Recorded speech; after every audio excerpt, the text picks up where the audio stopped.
Oh, I guess it is Thursday, huh? Welcome in to Gwynn and Chris, Tony Gwynn Jr., Chris Ello, Matt Scraby. Sorry, thought it was a Monday. It's not. It's actually a Thursday. You only missed it by what, 3 days? It's pretty good. Pretty good. Yeah, it's just how it goes, man. You get a day game. It's usually a Thursday. I was like, it's today. It can't be a Thursday. You had a day game yesterday. You had a cross so country trip. Yeah, you had a lot. It's like understandable.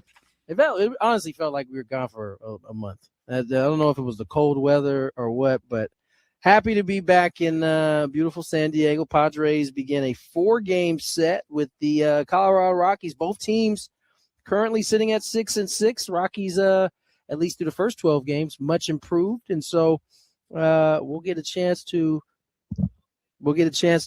see how this series goes. And Randy Vasquez, who has thrown the ball terrific through the first 2 starts, gets a crack at it for the third time around, Chris. Yeah, you mentioned the Rockies and how they're doing better. I saw ESPN.com's power rankings today. They don't believe it. They still have the Rockies as the 30th best team in baseball. They don't even have them ahead of anyone. But clearly, they look like they're better. They swept the Astros, which means they now have as many series sweeps as they had all of last season. Did they sweep last year? They swept the Marlins on the road in mid-June, and that was their only sweep of the year. On the road, and it was a road sweep. They didn't even get one at home all last season. So some of their statistics from last year are so pathetically bad that you had to be better. I remember this time last year, and I know we're wishing for unbelievable things to happen. But the Rockies came in here in April last year. Not only did the Padres sweep them, Tony, as you remember, the Rockies did not score in that series. They put it on them. Because I remember everybody so worried that the Rockies were going to come in here because the Rockies always beat the Padres. Not really, not last year. So, but yeah, I think the one thing you feel good about for the Padres tonight is Vasquez's pitching, and I just think it's hilarious, Tony, because every time he pitched last year, we were defending the Padres' decision to even trot him out to the mound. But all of a sudden, things change, and I think everybody feels really confident with him tonight. And the Rockies are going to go with a little bullpen thing. Jimmy Herget, a right-hander, kind of a veteran guy, will start. He'll pitch an inning or so. And I would expect to see a lot of Chase Dollander tonight, who was a rookie last year. They've been using him kind of as the piggyback guy. The bulk guy. He'll go the bulk guy. And but the Rockies, look, this is the craziest of all the statistics early in the season. Right now, the Rockies have a better team ERA than the Padres, and that is after the Rockies just finished up 6 games at Coors Field. So I don't remember the last time that happened. I don't think a lot of people expect it to hold up, but the Padres still have to go out and make sure it doesn't hold up. Yeah, no, I think that's pretty much what it is. Padres coming off of a really good road trip. They take 2 of 3 from Boston, who is kind of trying to find their way. They took 2 or 3 from a hot Pittsburgh team who had just swept, I believe it was the Orioles right before the Padres came to them. And so we'll see. The Padres certainly look a lot better in the last 6 games than they did the first 6 games. Yeah, they're trending in the right direction. And I think, we talked about it a lot on the roundtable this morning. But I just believe that 6-6 is something that we should be pretty pleased with, considering that the big 4, I call them the money 4 now. I came up with a new name. Scraby inspired me to come up with a new name for the foursome of Tatis, Machado, Merrill, and Bogarts, because they make most of the money. So you just call them the money 4? I'm calling them the money 4. and right now, none of those guys are really delivering at all. What are you talking about? Xander Bogaerts hit a home run off Paul Skeens. He's got a home run. He's hitting 200. I don't think that's exactly tearing up the league. Anyway, when those guys get going, obviously the offense is going to start going. And the other thing, Tony, that has to be a little bit of a concern, but not a big one, because we know that our bullpen is usually very good. The Padres have inherited, get this, 14 runners this season. The bullpen has inherited 14. 12 of the 14 have scored. And that is not what a great bullpen does, obviously. And so despite those two things, they're still 6-6. And I think those are two things that are going to, right themselves. And the old, I'm not going to use the phrase water finds its level because I went right down the toilet with that one in 2023. But, I think those things are going to turn around. And once they do, I think the record is going to be even better. Yeah. So there. Those are outliers, as you said. I think. The runs given up. I think not Estrada. I think it's going to come to me. Wandy? Peralta he's given up 5 for 5. So that hasn't worked for him yet. Yeah. I think Bragley's given up a few. Maybe Jeremiah a couple. Yeah. I was most impressed with the fact that the big part of our bullpen was taxed from the last home series through the Boston series. And so we kind of had to go with our quote-unquote B group in that Pittsburgh series, and they got it done. Morgan came on. He threw 2 innings. Marinaccio came on. He threw 2 innings. And so I think we have touted how good this bullpen is. And on a couple of nights where, the back-end guys, guys weren't available, Padres were able to get some innings out of some of the other guys, and they showed their kind of resolve a little bit. And so, I don't worry. Chris is certainly right? I mean, Toddy's is in terms of his average, he's in below 200. Manny 206, Bogey 229, and so I think those numbers won't hold. Jackson hitting 200. Yeah, so, I mixed. I said Xander was hitting 200. I flip-flopped him with Merrill, but yes. So those guys aren't hitting yet these guys are still finding ways. And they're scoring some runs, yeah. And they're scoring some runs. So I think they are trending in the right direction. We'll certainly see. They got some 2 series coming up, quite frankly. Well, let's just start with this one. These 4 games, they're still better than the Rockies. I don't care how much better the Rockies are playing. They're still better than the Rockies. They're still better than the Rockies. Yeah, so is La Costa Canyon High, but hey, they're not playing the Rockies. Thank you for the shout out. You're welcome. Chris. You're welcome. No. They have a good team this year. So I think this is they're moving in the right direction. One thing I'd like to see continue, and I know you would like to, Tony, and but it's also not. Sometimes we say it and we just expect that it's automatic, and it's not. But they stole more bases yesterday than they did in the first 11 games combined. They had, now one of them was kind of a gift from the umpire, I think, at third base. I don't think their third baseman blocked the bag, but they gave Ramon a steal there, and Padres had a double steal late in the game.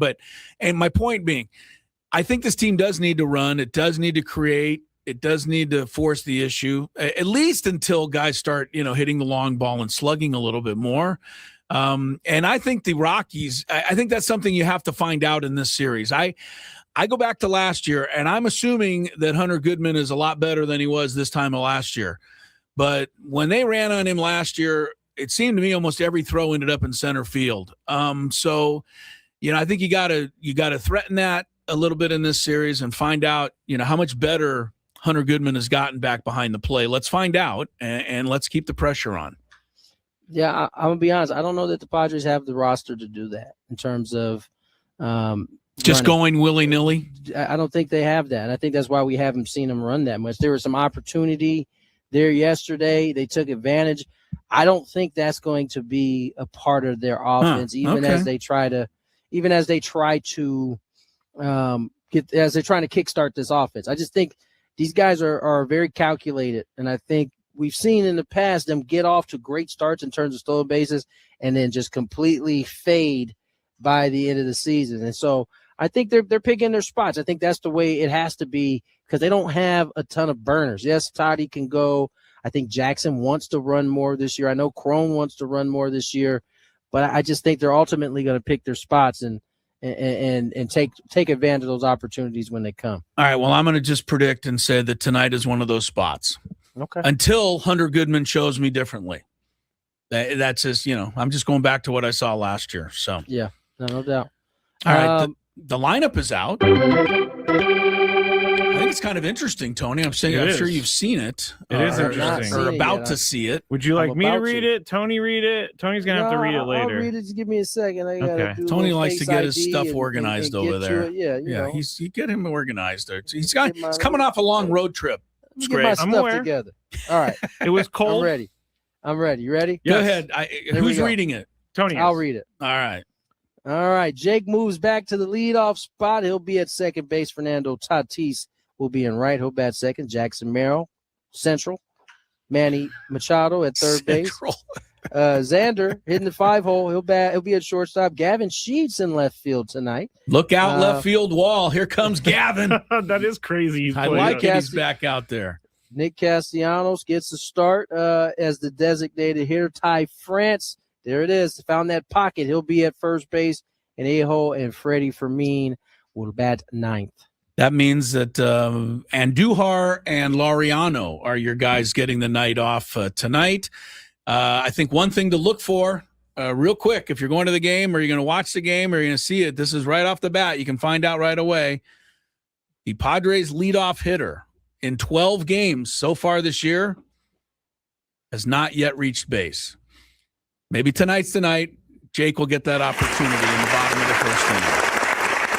It hasn't really mattered who's in the leadoff spot. No, either. and it doesn't matter who's right. They've tried 3 or 4 different guys. It hasn't worked yet. So They haven't. That leadoff spot hasn't been very productive. Nonetheless, they're 6-6. that's right, and that's why I say there's things that you know are going to start. I think trending back towards normal, and yet they're 6-6. So I think that's a good way to look at it. What were you saying in my ear, Mr. Screen? I tried to do it. I was waiting for Tony to stop talking so I could quickly. I said you could tease Masters if you want. All right. Oh, let's go ahead and get to it. Let's get to break. On the other side, the Masters has begun. He only wants to talk about it for one reason. This Scraby guy, he has underlying motives here. You know why? Yeah, I do. Can't wait to hear these underlying motives. On the other side, more Gwynn and Chris. Tune in Thursday.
It's a pretty exciting day. Not just Thursday, not just the beginning of a homestand, but for those who'll be looking over their shoulders tonight, I'll be at the ball game tonight. First time. Oh, hear ye, hear ye. Make way. I'll be heading out there today to see the game. Excited about that. Did not get a chance to go out for the first homestand. Padres taking on the Rocks. 6:40 is the start time tonight. Couple of interesting things before we get to your Masters, Scrabe, and I know you're chomping at the bit here, but a couple of interesting things I thought to point out on the Major League Baseball scores today, and some of the things that have happened. One, the A's beat the Yankees 1-0 at Yankee Stadium today. Jeffrey Springs took a no-hitter into the seventh inning for the A's. The Yankees ended up with one hit in this game. But the interesting thing, the A's have not beaten the Yankees 1-0 since 1947. What is that? 80 years almost since they. I mean, you would think. My math is sad. 79 years. 79 years. The last time the Athletics beat the Yankees 1-0. I think they were the Philadelphia A's when they last beat the Yankees 1-0. So I thought that was kind of crazy. Here's another one that I think is interesting. Maybe you'll find this one more or less. Diamondbacks play the Mets tonight. Starting pitchers for Arizona, Eduardo Rodriguez. Ball For the Mets, Nolan McLean. Why is that interesting? I know Same why. matchup as the World Baseball Classic Championship game. Yep. How about that? That's a little bit strange, right? A little bit. It is to me, maybe not to you. Tony's not non-pulsed completely over there. Non-pulsed. Yeah, he's like, what? Who cares? Let's just play. I think he was drinking water at the time that you delivered that. Roll the ball out there. Let's play ball. The second one was interesting. All right, a little more interesting for you. Okay, good. I did want to ask, and then I know Scraby wants to get his Masters thing, but I didn't get a chance to talk to you yesterday, Tony. You started with the Padres in 2006. Davey Lopes' coaching career ended in 2005. But I know he was a big part of that 98 team as a first base coach, and I believe your dad, and I think almost everybody learned a lot from Davey Lopes. I talked about it yesterday. He was in my life every day growing up in the 70s because that Dodger infield was intact for 9 straight years. And his passing yesterday, and I thought you might share a thing or two if you have something on Davey.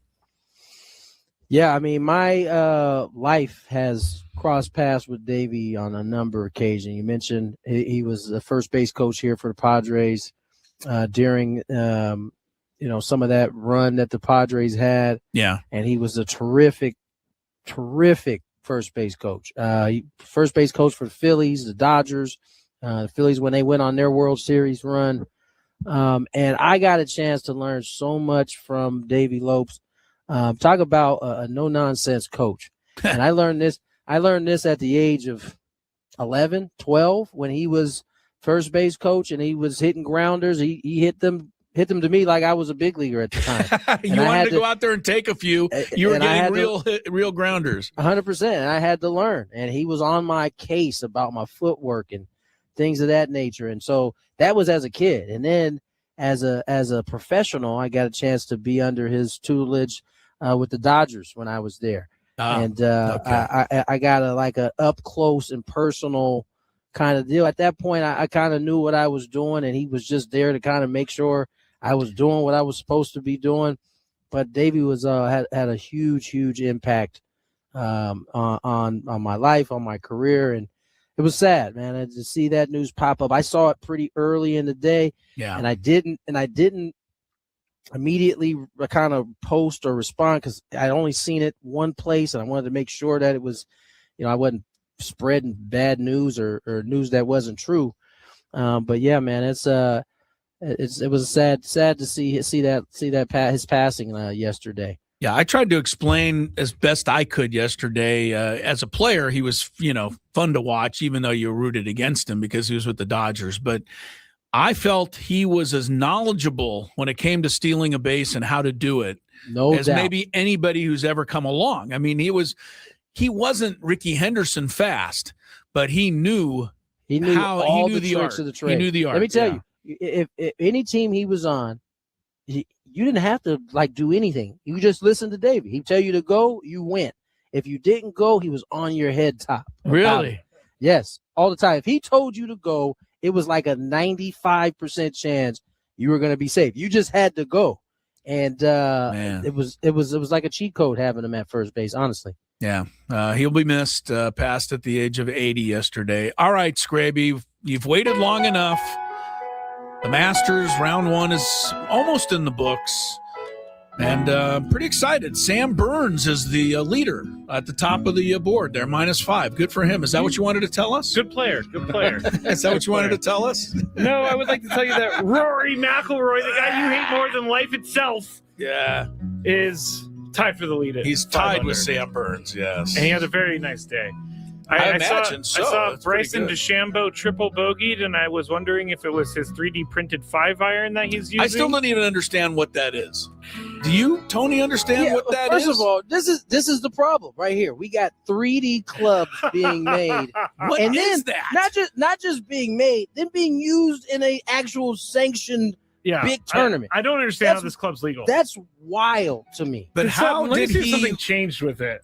But go ahead, Chris. No, from what I understood, he printed it out. It's a 3D What does printer. that mean? It means that he came up with the design. So he loaded it into the computer. Chris, before he even explains this, you can't think of printer in the way that I think you're thinking of printer. It's not. It's just, right. I'm thinking of a thing that shoots out a piece of paper. No, it's like this thing with it creates 3D objects. 3-dimensional objects. Okay. My niece got a 3D printer for Christmas, and the first thing we made was a cat. And so it made a cat, and it was cool. A living cat? No, not a living cat.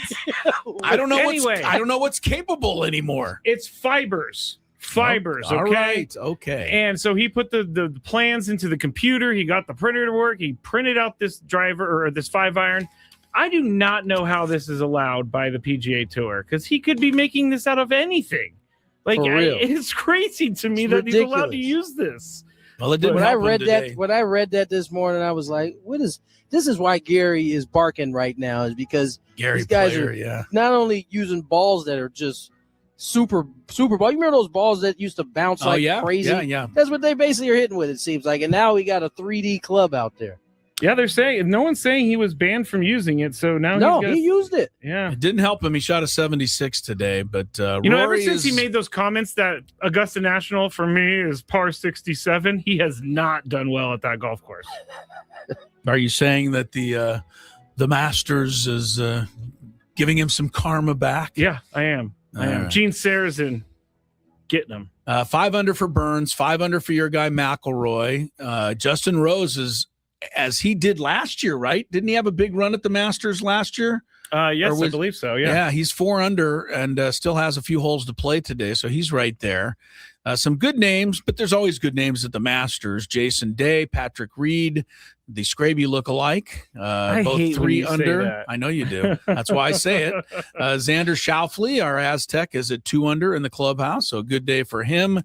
Scheffler is also 2 under with 6 holes to play. And one last guy I'll give you, J.J. Spahn, the Aztec, is still on the course at +1 with about 4 holes to go. So day 1 of the Masters, as they say, right, you can lose it. You can't win it today, but you can lose it. And I'd say a couple of the guys that are, way down here, I mentioned DeChambeau, but Ludwig Oberg, who's off to a great start this year, did not have a good day today, 2 over.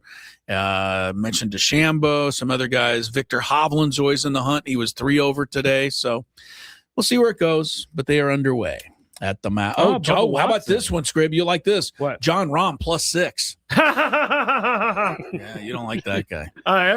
Yeah. He's now my enemy number 1 in golf for whatever reason. All right. For whatever reason. Yeah, I don't get the reason. Why? Because he complains. Because he took a bunch of money and then he complained about taking the money and how he knew Liv was going to be what it was. He did complain. I will say that after he was like, "Nah, I'm staying with the PGA." I appreciate you guys saying that John Rahm complained, but you have to stand in awe when it comes to complaining of the ability of Rory McIlroy. No doubt. And so no doubt. I don't think of John Rahm as a complainer. Have you ever seen the guy in action?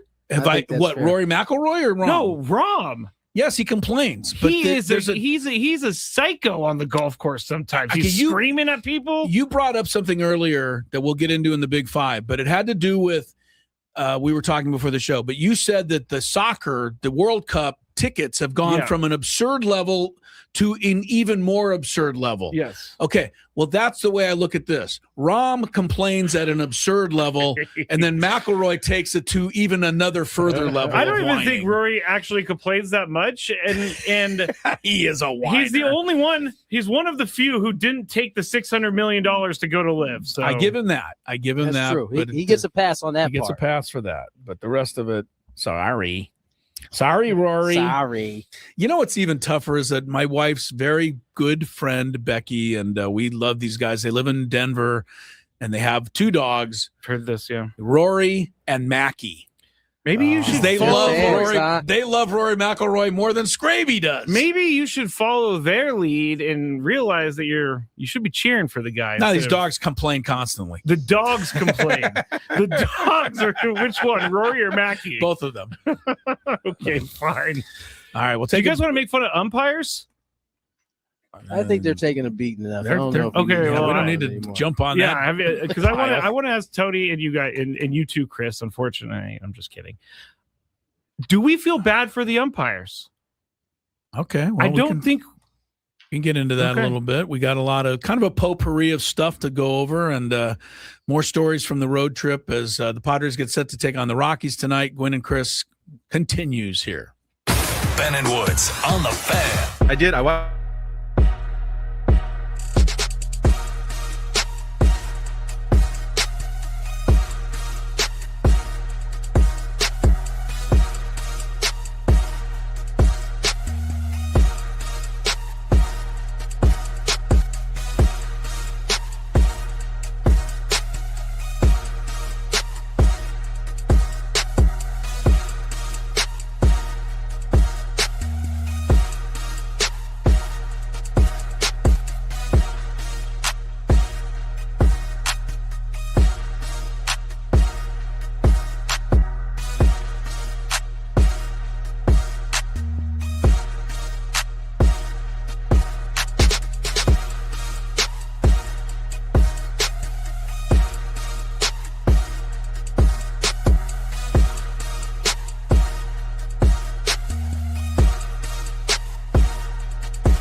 It's the hardest part about Tony being at the stadium. Oh, he just saw it, Chris. He just saw the video. There he is. You what? Hello. Hello. Hi, Tony. Hi, gentlemen. 236, Tony Gwynn Jr., Chris Ello, Matt Scraby. Potpourri, sports potpourri coming up here. I like correct? it. Yeah. Oh, you're Okay. asking me. I'm asking you. Oh, yes. Sports potpourri is coming up. Sorry, I was not aware that was a question for me. But yeah, we're gonna go around the world of sports. I think the talk about biggest things. story going on right now, and I'm curious of Tony's thoughts because we talked about it, you and I, yesterday, and I don't know that we gave it. I don't know if we looked at it, closely enough. And it's the story that Mike Vrabel would like to just have go away. Called the whole thing laughable that anybody's even talking about this. Yeah. Tony, I don't know if I'm sure you probably He's have looking seen, like he hasn't seen this. Okay, have I you know. not? I've seen it. Okay, I've you've seen seen the it, pictures. and I gotta tell you, before I saw Vrabel's comments, Okay. looking at the pictures, I was like, this ain't a good look. You're gonna have some explaining, but I don't know that I can make the leap that it was, it wasn't appropriate. I don't Okay. know that I can make the leap that it was that that they're having an affair. That's probably too much. I agree with that. I think but that is the insinuation that these pictures are alleging in at least the story that I saw. And so, yeah, man, listen, having a work wife is in theory something that happens, but when it actually happens like that, you get yourself into trouble. And I'm sure these are some uncomfortable conversations he's having to have with his wife. I'm sure these are comfortable conversations he's having to have with her husband. That being said, I'm not willing to jump into the car of, they're having an affair with one another, because that's, Yeah, no, Scraby and I talked about that part of it in the sense that, really, does this matter to all of us? None of our business. Okay, so they do what they do. The fact that there's actually people secretly hiding out, taking photos of people. That's even more crazy. Drives me crazy. I can't stand that part of it. But here's the other thing, though, that's kind of annoying about it. Okay. If indeed there was 6 other people involved in this particular trip, they certainly didn't take any pictures of the other people. I did see at least one. Saw one other person. I saw 6 other people. They were just making sure that they got those photos of those two perfectly. I know, but the arms around looking up at the sky is not a good look from Mike That almost seemed too fake. It almost seemed fake at some almost point. like they were like, hey, let's play a trick on them. Yeah, that was okay. But here's what I wanted to get to. That would be kind of fun, though, if you play a trick on the paparazzi. No, I would. I guess the trick's on them, though. You got to throw it back at them. So I think here's where we need to go with this, because I do think this is why I brought it back up. Diana Rossini is the one that I think we should be focused on a little bit more here. Why is that, Chris? Because she's a journalist, and I don't think that it's a great look in the world of journalism right now for anybody to think that somebody maybe is trading. I'm not going to go as far as to say trading favors for information, but I don't think it's a great look. And I think that you could make the same claim going in the other direction. If there was a woman executive head coach and there was a male journalist who was, holding hands with this lady, I just don't think it's a great look right now. And I think The Athletic needs to come out and say something. Now, I think all they've said so far is this is just taken out of context. I'm not buying it. And I also wonder if a lot of other women journalists who feel like they get painted into they get painted, whether they want to or not, they get painted, Scraby. And do they want this attached to them? That was the first thing we said in the booth yesterday when the story broke, was like, damn, I know there are a lot of my female colleagues right now that are just, their eyes are probably stuck in the back of their head. They're rolling them so hard because it's like, for real, this is like the thing that, and listen, I have a lot of female colleagues that I have talked to about this particular thing. And it's the one thing that they honestly can't control in terms of when they walk into the building. That is the assumption, and it's not fair a lot of times. And they work their tails off to be, they do everything they can to dismiss respect that it thinking. as a journalist. Yes. And to kind of dismiss that. Right. And every time one person, and that's for on the female side of things, that's all it takes is one person to allegedly, cross that line or to act inappropriate, and everybody gets lumped into that same they do pile. Yeah, and so and it's really I know there unfair. are a lot of female. I can assume that there are a lot of female journalists, reporters out there that are like very irritated about this whole situation. And that's why I think the Athletic needs to come out and say something, because they need to turn it back to a work-related situation. This is not looking good in my mind for Diana Rossini, but that doesn't matter whether it's true, it's not true. What matters is the perception that female journalists, and they all get painted with the same brush, unfortunately, still in our society, that they're, using their, looks to try to get ahead.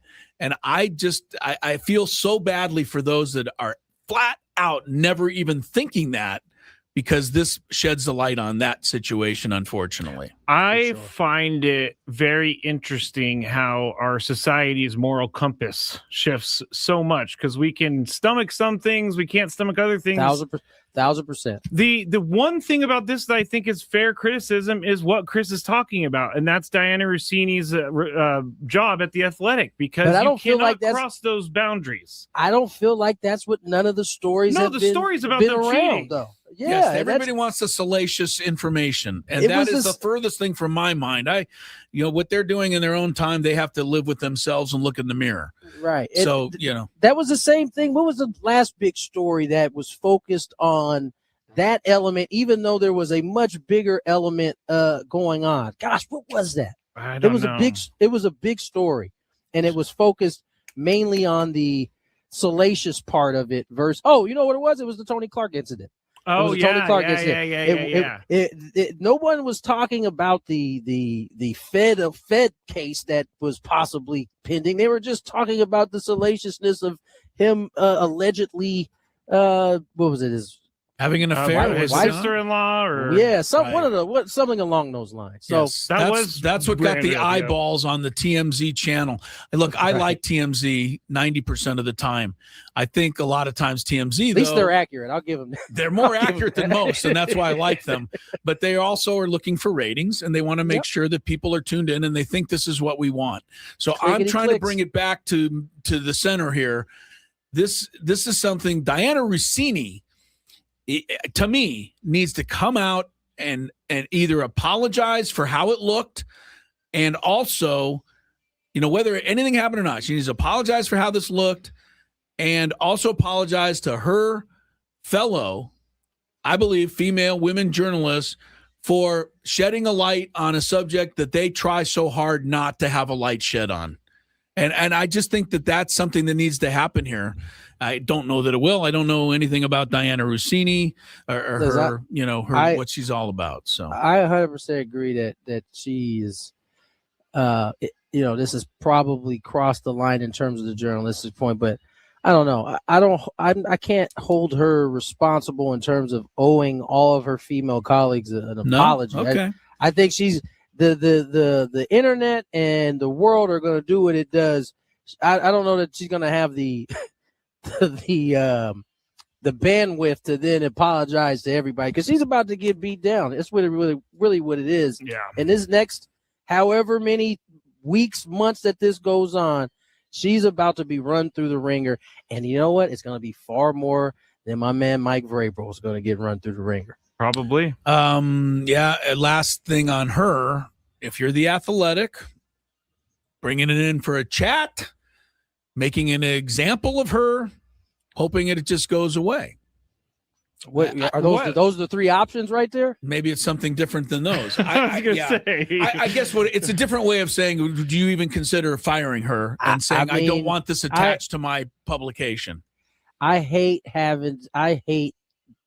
being like someone should get fired. But I don't know. There seems to need to be some type of consequence. Yes. If like indeed suspension, maybe. If indeed this went down in a way that was inappropriate. It's funny, probably. Tony, you mentioned the thing with Mike Vrabel. He's going to have to answer maybe one more question about this, and he'll move right on and coach the Patriots. Do you really think that's true? Maybe 2. What? Yeah, I think it's that he's not going to be hounded by this. No. I think this is part of his image that he'll have to deal with, but nobody's going to ask him more about it. First of all, he's not in the limelight right now, so there's no camera. By the time we get to this, there will be so many more news cycles that have happened. That's very true. No one's going to be talking about this by the time training camp opens and they get an actual camera and mic in his face. That's very, very, very true. We can't keep up, man. There's so much stuff, news and different things happening. Like you're within telling hours. me, Tony. You're telling me, like things we said 5 minutes ago might have been proven wrong by some new news article that just came out. I do want to ask you about the Major League Baseball umpires quote stewing about ABS, but I want to get your thoughts. Some, yes. Tony, your thoughts on the Angels and Braves fight from the other day? I'm disappointed that they dwindled down my man's suspension. Reynaldo or Ronaldo. They gotta figure out something with these starting pitchers. They just that's have what we said yesterday, Tony. It can't be that a position player that can have an impact on a game every day that he's out gets suspended 7, and then a pitcher get 5 games, and depending on an off day or anything of those, like he might not miss a start. Yeah, we said it should be by starts. Pitchers should be starting pitchers should be by starts. Because relievers are different. Relievers, they could come in on back-to-back, maybe even on 3 days in a row. They can have an impact. It can't keep – I'm sorry. Did that – I was okay, honestly, with the 7 and 7 because at least somebody's missing a start. But, like, you dwindle it down to 5. What was the purpose? Like, what did you see in that video that said, you know what? Maybe we should cut off 2 games. I know he had that baseball in his hand when he clunked him on his helmet with it. Did anybody see the statistics? Did you see the statistics that Soler has had against this guy? I'm not going to lie. If I was Ronaldo, I would probably threw at him too. At this He'd point, have to. This had to be. I don't know how they could have looked at this and not thought it was anything but intentional. Right. So, right. He takes him deep, and then he hits him the next bat. And guess what? My man Soler didn't even do nothing. He took his base and just moved on. But then when the third one came up at his head, enough is enough at that point. Yeah, the pitcher should be the guy, I thought. And Walt Weiss, good tackle. Shout out to Walt Weiss. Because I'm not going to lie. Shout out, Tony. Yeah, no. If you would have had Walt Weiss back in the day, your dad's Padre Brave fight would have never escalated the way it did and been as memorable as it was. Walt Weiss put an end to it. He saved Ronaldo's life. I know. He did. My man Soler was coming for him under any cause until my man Walt Weiss dumped him out, UFC champion right there, and just ended it. And you know what? I respected even more that was Walt Weiss was also the main one that was calming him down, like away from the play. He was the one talking to him the whole time. He said he had a good relationship because Soler was in Atlanta. So yeah, they clearly did, and I respected that big time because that man is like in his mid-50s. That could have ended all kinds of wrong ways for him. If he'd have caught that thigh like on his head as he could have been knocked out. Yeah, that's true. But he took perfect form tackle. Perfect. First of all, the part that I loved the most was he took his hat off like, I'm about to do this. Yep. And then like lined it up in real time at like 50 plus years, 55 plus. By the way, some safeties in the National Football League could learn something. He didn't even hit with the crown of his head. Talking about perfect form tackling. Didn't hit with the crown of his head at all. No penalty. No penalty at all for that, but good for Walt Weiss. All right. Some umpires are stewing about this ABS system because it's making them look bad. Some umpires Andy Fletcher said that this is great. I'm getting better in game, so this is cool. Umpires they want us to feel bad for them. Do you guys feel bad for umpires that they are being put on blast? First of all, that article was cool because you got some insight that I didn't know, right? Like these umpires can get real-time feedback on calls that we don't have to necessarily know about. They can just be asking, and if they are asking, you know what? That probably means they're trying to get better. Yep. If they're asking mid-game, where'd you have that one? Where was the? I like that idea. I'm not mad at some of the umpires feeling a way about it. I can't expect that all of them are going to love it right away, right? I expected that some of them would dislike it. I think it's going to hold these guys more accountable. They'll have more accountability than they've ever had before. And I will say this: the one part that was, and me and Jesse talked about this, the one part that irritated me about the article, and it wasn't the article, it was what was in the article. Remember, my whole thing about this was that they better make sure that they have it perfect. Like, there's no room for the fact that there's like a 0.3 kind of buffer in terms of the accuracy of it. That's a little troublesome to me, because a lot of these calls that are missed from the human umpires are right around that number, 0.3, 0.4. And so not even a half an inch off. Right. So for all of we should just use ABS all the time. No, we shouldn't until the ABS is 100% or at least 99%, where you don't have a 0.3 kind of maybe it's good, maybe it's not. We shouldn't even be having that conversation. It's just leave it where it is. Let them continue to improve it. I'm sure that's going to happen as we keep getting more technology. But right now it's not 100% in terms of how accurate it is. And I think that in itself allows for the baseball to go about it the way they have with these challenges. I think with CB Buckner aside, I think the umpires should be happy that this system is there, because I think more than people that are complaining about how, quote, bad the umpires are, I think there's more people that think of it the way I do. Yep. And yesterday, for example, I think there were 2 or 3 challenges in the Padre Pirate game in 274 pitches. That, my friends, is some pretty good umpiring, if you ask me. And I think a lot of people are actually looking at it that way, Tony. I think it's making the umps look good in a lot of ways. I agree. It's reminding people how good these umpires actually are, and they're only getting better and better.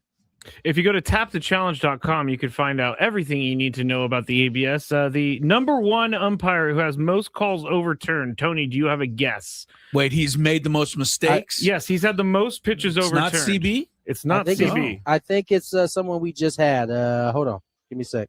Okay. It's 17 calls overturned. Ryan Blakeney. No. Hold on. I'm getting there. Tony's going back through the book. I gotta go. Ryan Blakeney has he's 6 for 13. He had a few the other day. That's why I guessed him.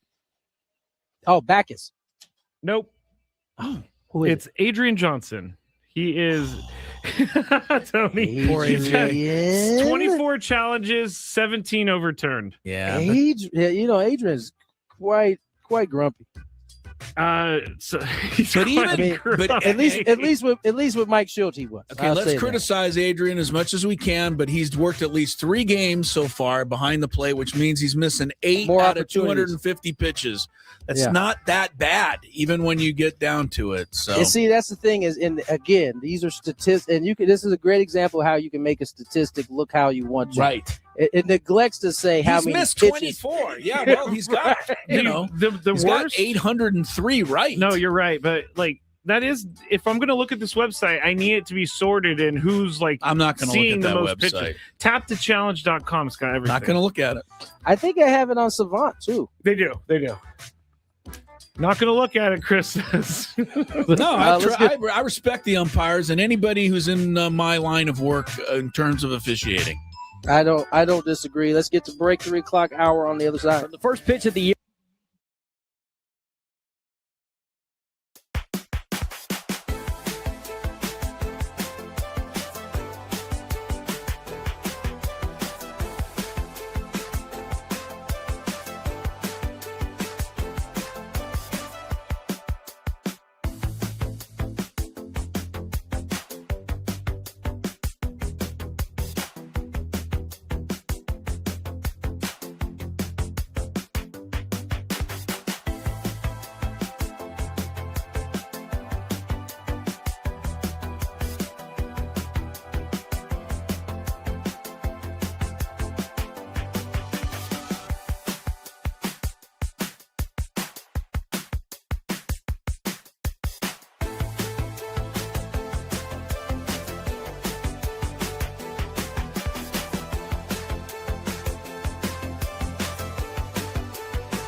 stand edition. Padres and Rocks tonight. Broadcasting live from the Bill House Studios, where we know how. And listen up here real quick. We're giving you you and a guest a chance to, quote, go away with Weezer. Yes, they are the group that came up with the famous song, Beverly Hills. And we decided yesterday we don't know any other words other than those two. Weezer is having the Gathering Tour, and you and a guest will get hooked up with flights, a 2-night hotel stay, a pair of tickets to see the concert, plus a meet and greet with the band and a signed set list. It's all thanks to Live Nation and Crush Music. All you have to do to enter is listen to us on the Odyssey app. And if you already listen on the Odyssey app, you're in great shape. If not, download the free app, create your account, favorite our station, 97.3 The Fan, and listen for an hour to get your daily entry. So you can enter every day, right? Yeah. That's what daily entry should mean. I believe so. Yeah. Then come back each day for another chance to win. This is a national contest, so get into that, and good luck. You might be winging your way to see Weezer. Tony Gwynn Jr. will be back with us. Say Weezer. Yeah, I know. Tony Gwynn will be back with us a little later from Petco Park, where he and Jesse are getting ready to call the game tonight. By the way, along with everything else, the Rockies come in with a 4-game winning streak. The last time the Rockies won 5 in a row, May of 2024. It's almost been 2 years since they've had a 5-game win streak, something the Padres will try to keep them from. Yes, please. This evening, Padres have won 5 of 7 after a 1-4 start, so we are feeling a lot better about that. Dodgers are idle, if you're wondering, today. Padres begin 3 games off the lead in the National League West. The Masters, round 1, mostly in the books, and Scraby's a happy guy because Rory McIlroy is on top at 5 under par, along with Sam Burns. Burns is the guy that J.J. Spawn beat last year at the end of the U.S. Open. Am I Sam Burns is not a bad golfer. No, he was there in the lead, I thought, at the end, and then J.J. caught him. I would have to go back and see the situation, but J.J. definitely caught. For sure. Yeah. But they're tied for the lead at 5 under. A couple of guys at 3 under, Jason Day, Patrick Reed, and Justin Rose. Justin's on the course. Xander Schauffele finished at 2 under today, so he's right there. Scotty Scheffler's 2 under and still has 5 holes to play today. JJ Spawn, we just mentioned, is at +2. Your other favorite golfer, Scrape. Oh, no, it was Victor Hovland.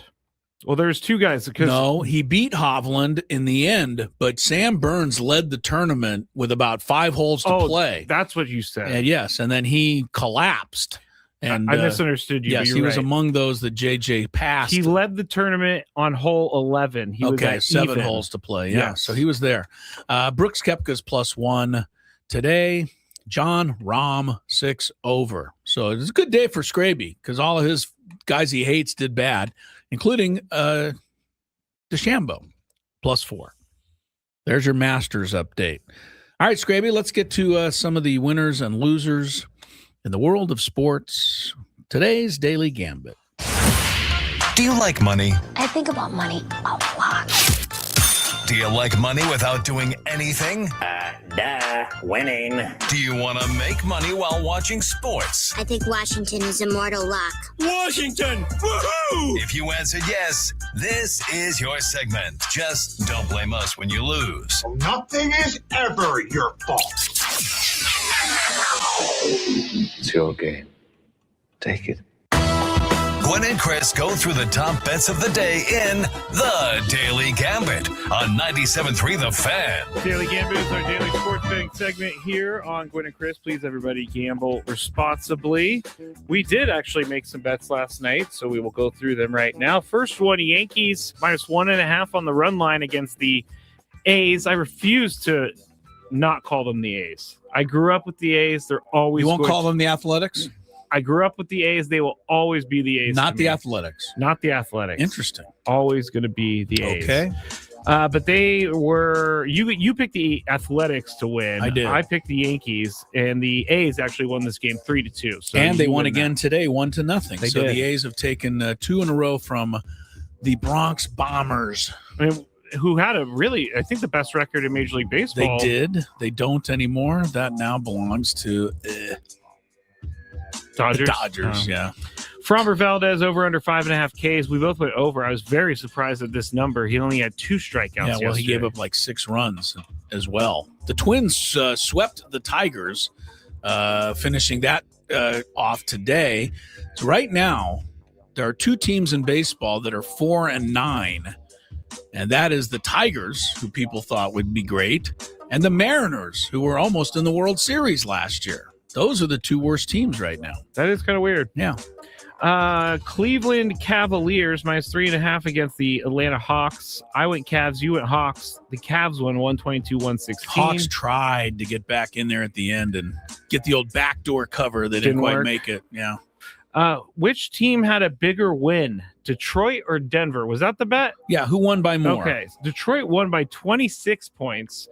Denver won by 17 -3, so they technically only won by 14. Yeah. We both went Detroit, though, so it doesn't matter. Cade Cunningham returned for the Pistons, and he's one of the best players in the league. Yes. OKC -7.5 at the Clippers. You went Clippers. I went OKC. OKC won big, 128-110. Yeah, I can root against these guys all I want. They don't care. They just go out and pound people night after night. OKC does. SGA or Kawhi Leonard, who scored more? SGA was a 3.5 point favorite. Didn't matter. Didn't matter. They both scored 20, so Kawhi wins, won. and we win. We won that one. You went 4-2 yesterday. I went 3-3. So let's go to today's action. And we got the Padres 1.5 over the Rocks. I'll start tonight. You got Vasquez on the mound, first of all. And second of all, you know, you have what happened here last year. They shut them out all 3 games in April. The Rockies can't hit. Here, the Padres should be able to hit a little. Padres win tonight by more than 1.5. Padres, How about you?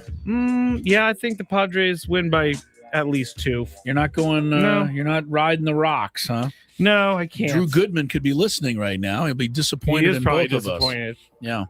7.5 is the over/under tonight for this game. I think that's the more interesting wager. Will some runs be scored? 7.5 isn't that many.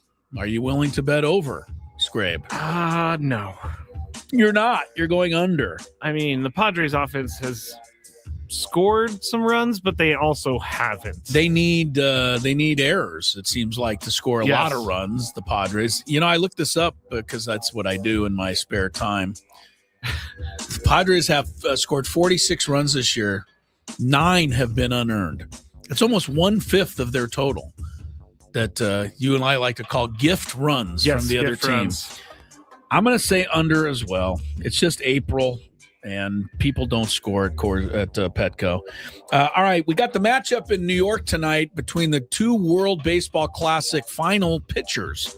Nolan McLean for the United States, and tonight the Mets. Eduardo Rodriguez for Venezuela, and tonight the Diamondbacks. Which pitcher gets more outs? So more innings pitched tonight. I got to go with the kid McLean at home. How about you, Scrape? Got the veteran, Eduardo Rodriguez. I'm going to go with him. Going to go with Eduardo. Yep. You got it. Who gets more strikeouts tonight? Vasquez against the Rockies or Seth Lugo, the former Padre, pitching for the Royals against the White Sox? Your pick, Lugo or Vasquez? You going current Padre Vasquez or former? struck out 8 Yeah, to he's begin been the year, getting but some then he doing only good- struck out, I think, 2 or 3 In in the the last game one? against Boston. Okay. Lugo's a solid 5 or 6 guy most games. I'm going to go Vasquez. Go Vasquez. I'm going to go Vasquez for one reason. The Rockies strike out a lot. Not as much as last year, but they still strike out a lot. Another reason I went with him. Okay, we go to the NBA tonight. Warriors 2.5 over the fading Lakers. This isn't the Lakers' fault that they're fading. Taking away 2 of their best players in the league. And you're basically asking LeBron at 60 years old now to be the option. Yeah. Steph Curry has returned for the Warriors. The Warriors are going to be in the playoffs. They are? As a 10, they got to beat the play-in deal. But they're in with a record of 5 games under 500, but they've already clinched. That's ridiculous. That's kind of sad. But the Warriors are going to get a shot, and that's always dangerous with Steve Kerr and Steph Curry. I'll take the Warriors tonight, trying to get ready for the postseason. Lakers are 2.5 point favorite are the Warriors. I'm going to go Lakers. You're going to go Lakers. I don't know how they're going to win. We got the Bulls and the Wizards. They played the other night. It was such a bad game that the NBA decided to schedule them again tonight. Nice. I put this in because the over-under is an absurd 248 points. Wow. You're up, but the NBA games are getting higher and higher scoring. It seems like there's a team with 150 almost every night somewhere around the league. Both of these teams can score a ton, so I'm going to go over. I got to go over. It's not even that they can score. Neither has guarded anyone all year. Yeah. Jason Tatum, 1 point favorite over Jalen Brunson. Good matchup every time the Celtics play the Knicks. And if you're a big NBA fan and you want to watch it, good luck, unless you can hook up your old Prime Video. It's hard to find NBA games now. You don't know where they're going to be. It's very true. You're up. Or no, I'm up. Brunson, and I go Brunson at home. But Tatum, I'm not a big Tatum fan. I think he's a great scorer. I don't know he's a great player, but he's so good at scoring that the rest of it hardly even matters. But I like Brunson at home. I'll go Tatum. Tatum. LeBron, 45.5. Points, rebounds, assists. Now, we just said he's the whole Laker team right now. But that's a lot of points, rebounds, and assists for an aging superstar. Scrape. Over under 45.5 points plus rebounds plus assists. Yeah, I don't. Let me think about this. 20, 10, and 5. No, he'd need. That's 35. He'd need 25. No, there's no way. He's under. God, if he scores 30, he could do it. He still needs 7 or 8 rebounds. Yeah, I don't think he can do it. I'll go under as well. Finally, the LA Kings. We check in on them. We're getting close to the Stanley Cup playoffs. Kings are 1 point out of the final playoff spot. They're home tonight to the worst team in the league, Vancouver. Oh. Kings are favored by 1.5. Even though we jinx them every time, Kings have to win tonight to get into the postseason. I'll take them. Yeah, I feel like against Canucks? the worst team, I think Canucks are not only the worst team, they're the worst team by 9 games. Oh. There's like no one even near them at the bottom of the standings. Kings can't lose this game. No. Come on. All right, we'll take a break. More Gwynn and Chris ahead. I had something I really wanted to get into, and it has to do with the NBA. And I know you may say, well, I'm not a big NBA fan, but there's a lot of really interesting crap going on in the NBA now that needs to be discussed, and we'll hit on some of it next. From the 8-5.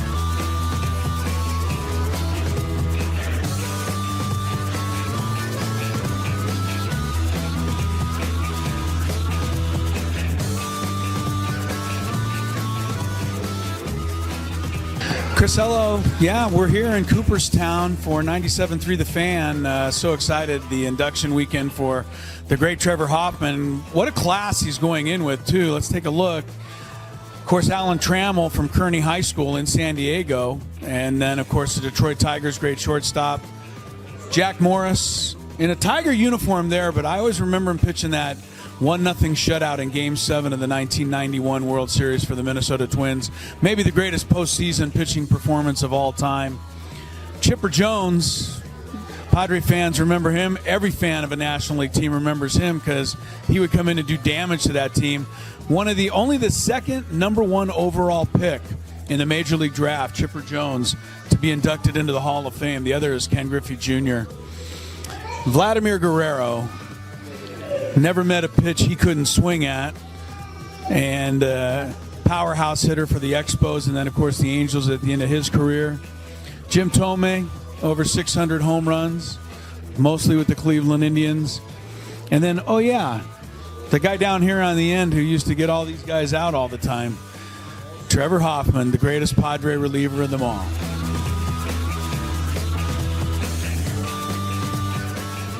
Two of the greatest outfielders in the history of baseball. Of course, you've got Babe Ruth right here. Ted Williams right over there. I was wondering who the third outfielder would be. And then, of course, it hit me. Tony would be upset if I didn't say that the third outfielder, who will someday probably be displayed right here between these two guys, is obviously Mike Trout.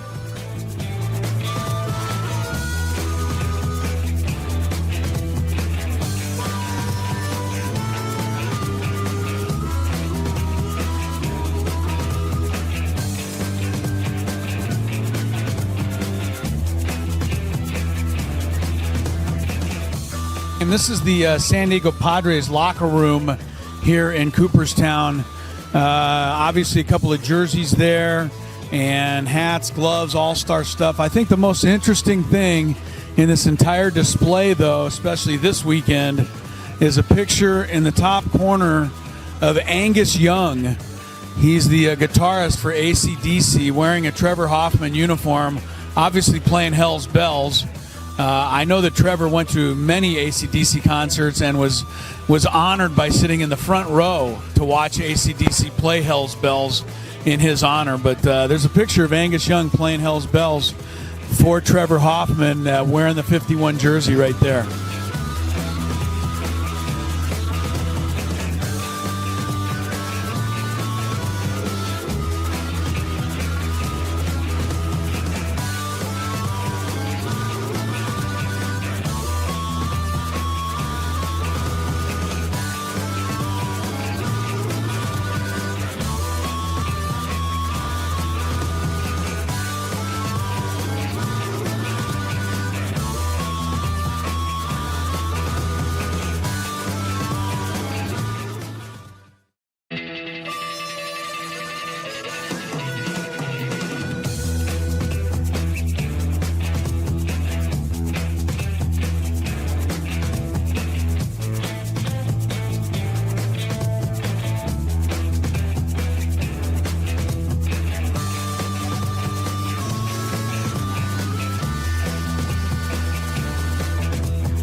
Chris, hello. Yeah, we're here in Cooperstown for 97.3 The Fan. So excited, the induction weekend for the great Trevor Hoffman. What a class he's going in with, too. Let's take a look. Of course, Alan Trammell from Kearney High School in San Diego. And then, of course, the Detroit Tigers' great shortstop, Jack Morris, in a Tiger uniform there, but I always remember him pitching that 1-0 shutout in Game 7 of the 1991 World Series for the Minnesota Twins.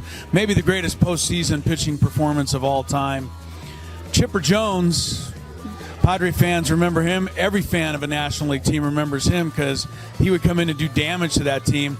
Only the second #1 overall pick in the Major League Draft, Chipper Jones, to be inducted into the Hall of Fame. The other is Ken Griffey Jr. Vladimir Guerrero never met a pitch he couldn't swing at. Table this morning brought to you by our friends at Epic Wings. You can go back and listen to it anytime you like. Go to 973thefan.sd.com. Mark Grant was our special guest on the roundtable today. And as you may imagine, along with all the fun information and opinions, there was just a lot of straight up fun because Mark Grant is always that way. It was great having him on the roundtable today. And if you didn't hear it, if you're a Padre fan, I think it's kind of must listen on a weekly basis. We sometimes replay it later in the day. We are not replaying it today. So I want to, for those who want to hear it, I want to direct you to our webpage, 97.3 The Fan, SD.com. You can download it, listen to it at your leisure. Scraby and I rolling till about 5:30 today. Sam Levitt will take over for the pregame. The radio is, of course, Jesse and Tony. For you Don Orsillo fans, he's currently on the MLB Network doing a little interview from Looking Petco sharp, Park. Donnie. Looking sharp, Donnie boy. We had Mudcat this morning. Look at his pocket square. Is that what it's called? That is called the pocket square. It's not very square. It's not square. So I don't know where they came up with that. But I don't know much about pocket squares, Scraby. I have never owned one, nor ever had even somebody place one in my lapel. I don't know anything about the pocket square. I think you're right. I don't know anything about it either. You know what? I plan to keep it that way. I don't plan to start wearing them now. All right, here's the NBA thing. And I know you're going to say, well, I'm not an NBA guy. Okay, but there's a lot of really interesting stuff, and the league needs to do something about a lot of this stuff. We've talked about the tanking. You look at the Jazz, they've lost their last 10 games. The Wizards have lost their last 7 to maintain their 3-game lead on the Jazz for the worst record. Sacramento's trying to lose so badly that they started fouling intentionally, even though they were winning the game the other night. The NBA is looking into this. Doug Christie, the coach, said he lost track of the foul count. It did not look good for a league that is trying to get away from this tanking notion. It's really a sad commentary. I don't know how much people are paying, to go to NBA games now. $150, $200 some nights. Yeah, they're expensive. And now you're going to tell me that, the second half of the season, half these teams are trying to lose? The NBA's got a real issue. I don't know. I don't have the ultimate solution, but they got to come up with something. As I said earlier, I'm looking forward to the playoffs because I think they'll be fun and I think teams will be trying to win. But here's another issue that's come up, along with the tanking, which isn't a problem. The other issue, before we even get to it, is the traveling, that they're not calling ever, and the flopping, led by SGA and all of these guys that don't need to flop on the floor, getting calls that they don't deserve. It's ugly to watch. But here's the other one. A couple of years ago, because of the tanking, Scraby, it all started because of this, the NBA put in a hard-line rule. You, as a player, have to play in 65 games at least to qualify for postseason awards. Yes. Got to play 65. Well, Luka Doncic is out for the year now, at least out for the regular season. You know how many games he's played? 64. Oh, no. Luka Doncic right now couldn't be the MVP if he were averaging 65 points a game. Couldn't even win the award. How about Victor Wembanyama? He's out for the rest of the regular season. Rib injury. They want to make sure that he's for sure healthy for the playoffs. He pretty much means everything. He's an MVP candidate. In fact, he said, I should be the MVP. He did. He's not going to be. He's played 63 games. He doesn't reach the threshold. Jokic is at 64. He's got him play, here down the stretch to make it. Kawhi's at 64. Ant-Man's at 60. He won't make it. SGA just climbed over it at 68. Here's the point. And a lot of people are really upset. Adam Silver, are you going to step in and do something? Are you just going to not allow Luka Doncic to be named first team All-NBA? Are you going to not have Victor Wembanyama on the All-NBA first team? These are clearly two of the best players in the league. It's not even a contest, yet neither are eligible for any postseason honor. Wembanyama would easily be the defensive player of the year in the league. He's not going to be eligible to even win that award. They're going to have to give it to somebody else. SGA is probably going to be the MVP because the two closest guys to him are not eligible to win it. That's not why they put this rule in here. And you got guys, Doncic, missed a couple games. I think his son was born. He wanted to go to Europe and, be with his son. Now he's hurt. Not all of these guys are just load managing their way out of contention for these awards. The NBA, in a lot of ways, to me, and a lot of people are saying, they're hurting their own brand by knocking some of the main guys out of the award race. This kind of what do you seems think? Like everybody gets a trophy here because there is a set rule, and everybody knows this rule. Okay, and if you you're then saying, don't load manage early in the year if you're worried about it. I don't know that Luka Doncic load managed once this whole season. See, that's the problem, is there's no way to determine whether or not they're sitting to load management or because they're actually injured. I don't know that he sat out all year. He went and saw the birth of his son. He's now had this injury. He might have missed a couple of games here and there with tweaks. Wembanyama hasn't load managed, maybe more than once or twice. They need to have a classification. They got a load lot manage versus injury. The problem is the NBA just has what the thing is right now is the NBA has a lot of problems, none of which are related to the product. Nobody's talking about the product. Everybody's talking about what's wrong with the product, what's wrong with the teams, what's wrong with the awards, what's wrong with the flopping, what's wrong with the refereeing.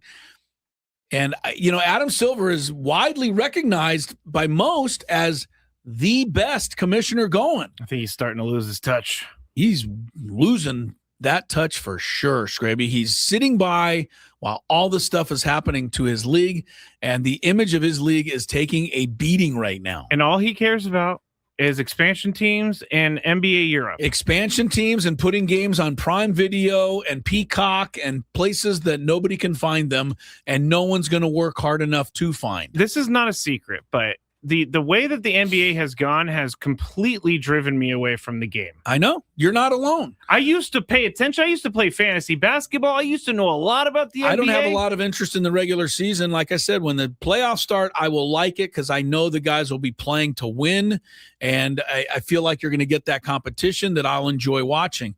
The regular season is a total waste of everyone's time, and guess what? That's what people are being asked to pay $200 a night to go see. That's not cool. How long are people going to keep doing that? I can tell you right now, I looked into tickets multiple times this year to go see a Clippers game, and I want to see if Kawhi Leonard is going to play, and I have no idea when he's going to play. Yeah, Kawhi's at 64 right now, so he'll just barely make it to the limit. But to make 65 still means he missed 17 games out of 82.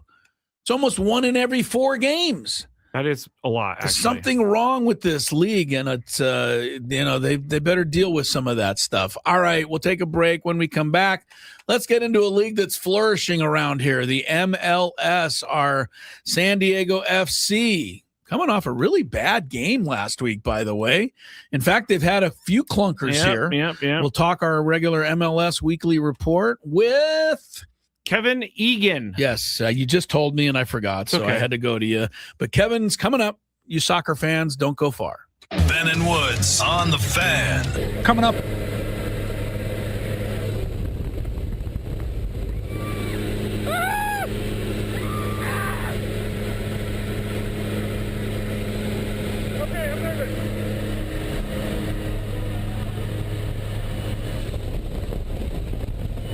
Stay low. Hands on the heart.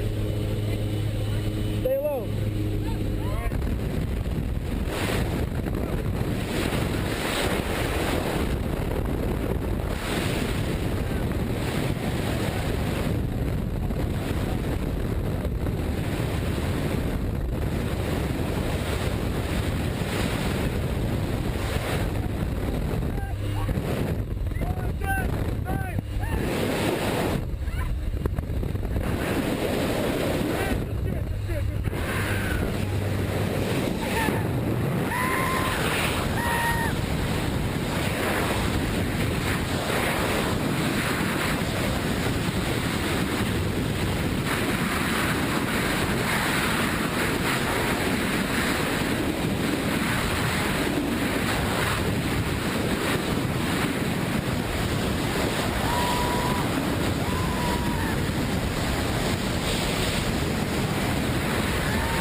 have the countdown.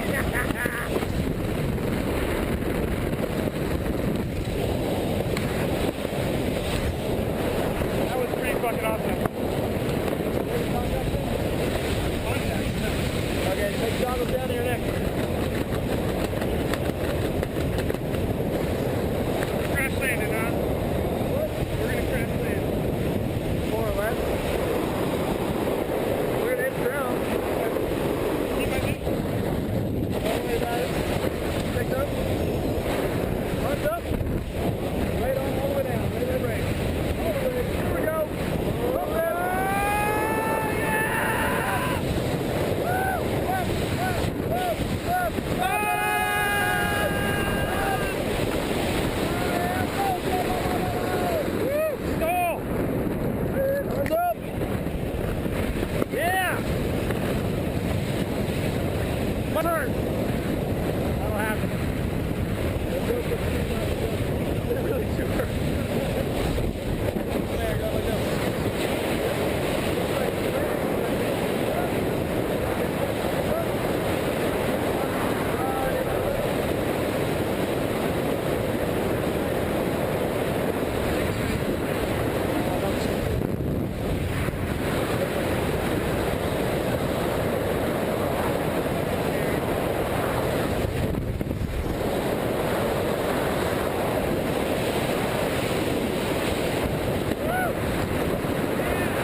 Oh, you idiot.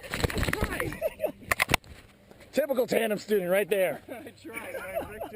I wrecked your good job, buddy. Fun, huh? You need help with anything?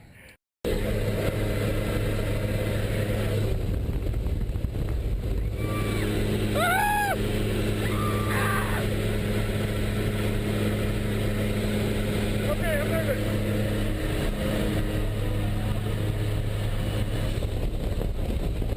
Stand up, stay low. Hands on the heart. Stay low.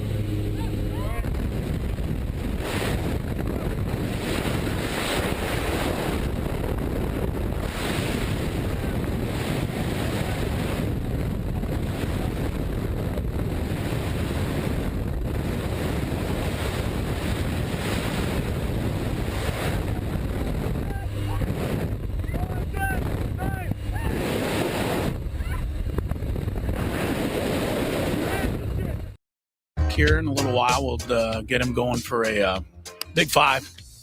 Also, coming up a little bit later, Padres. We haven't talked about them for a little bit here, but we'll get back to that. My three biggest concerns through 12 games. Three biggest concerns that I have through 12 games. I must tell you, Scraby, unfortunately, there was actually more than three things in the running to make the cut. Really? Yeah. There's a few things that are concerning to me. I agree with Tony to a certain extent when we talked earlier that most of the stuff is maybe an outlier, but I will say it's got to change because I don't think you can keep going 6-6 even if some of this stuff doesn't change. I agree. All right. We'll talk about that in a little while. Coming up in this segment, we're going to talk some MLS and the SDFC and what has happened to our team, Scrabe. All of a sudden, we're like losing regularly. Like, this is not something that we have dealt with yet. Yeah, we've fallen to 3, 1, and 2. So we had our first regulation loss last week, and it wasn't close. San Jose Earthquakes 3, San Diego nada. Ugh. Don't like it. We also had that 2-2 draw with Real Salt Lake. We gave up the goal late. Had a 3-3 draw with Dallas. Gave up the goal late. And in the middle of all that, they had the 4-0 loss in the Champions Cup to Toluca. So it's actually been 5 matches since San Diego has won. And, look, 3-1-2 is still a respectable record. But if you look in the Western Conference right now, that only puts you in 6th place. So, I'm not ready to. Got some work to do. I'm not going to fire the coach, but come on. No, you're not going to fire Mikey Varis. No. Can't do kidding me? that. But we have come to expect.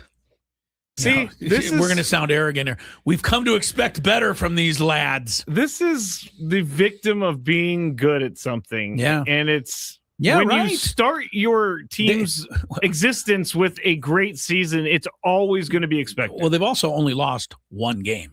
Yeah. But I'm making it out to be, a mountain, not a molehill. They will host Minnesota on Saturday night at 7:30. It is Saturday. Minnesota, San Diego, that's a rematch of last year's postseason, if I'm not mistaken. The SDFC eliminated Minnesota in the quarterfinals.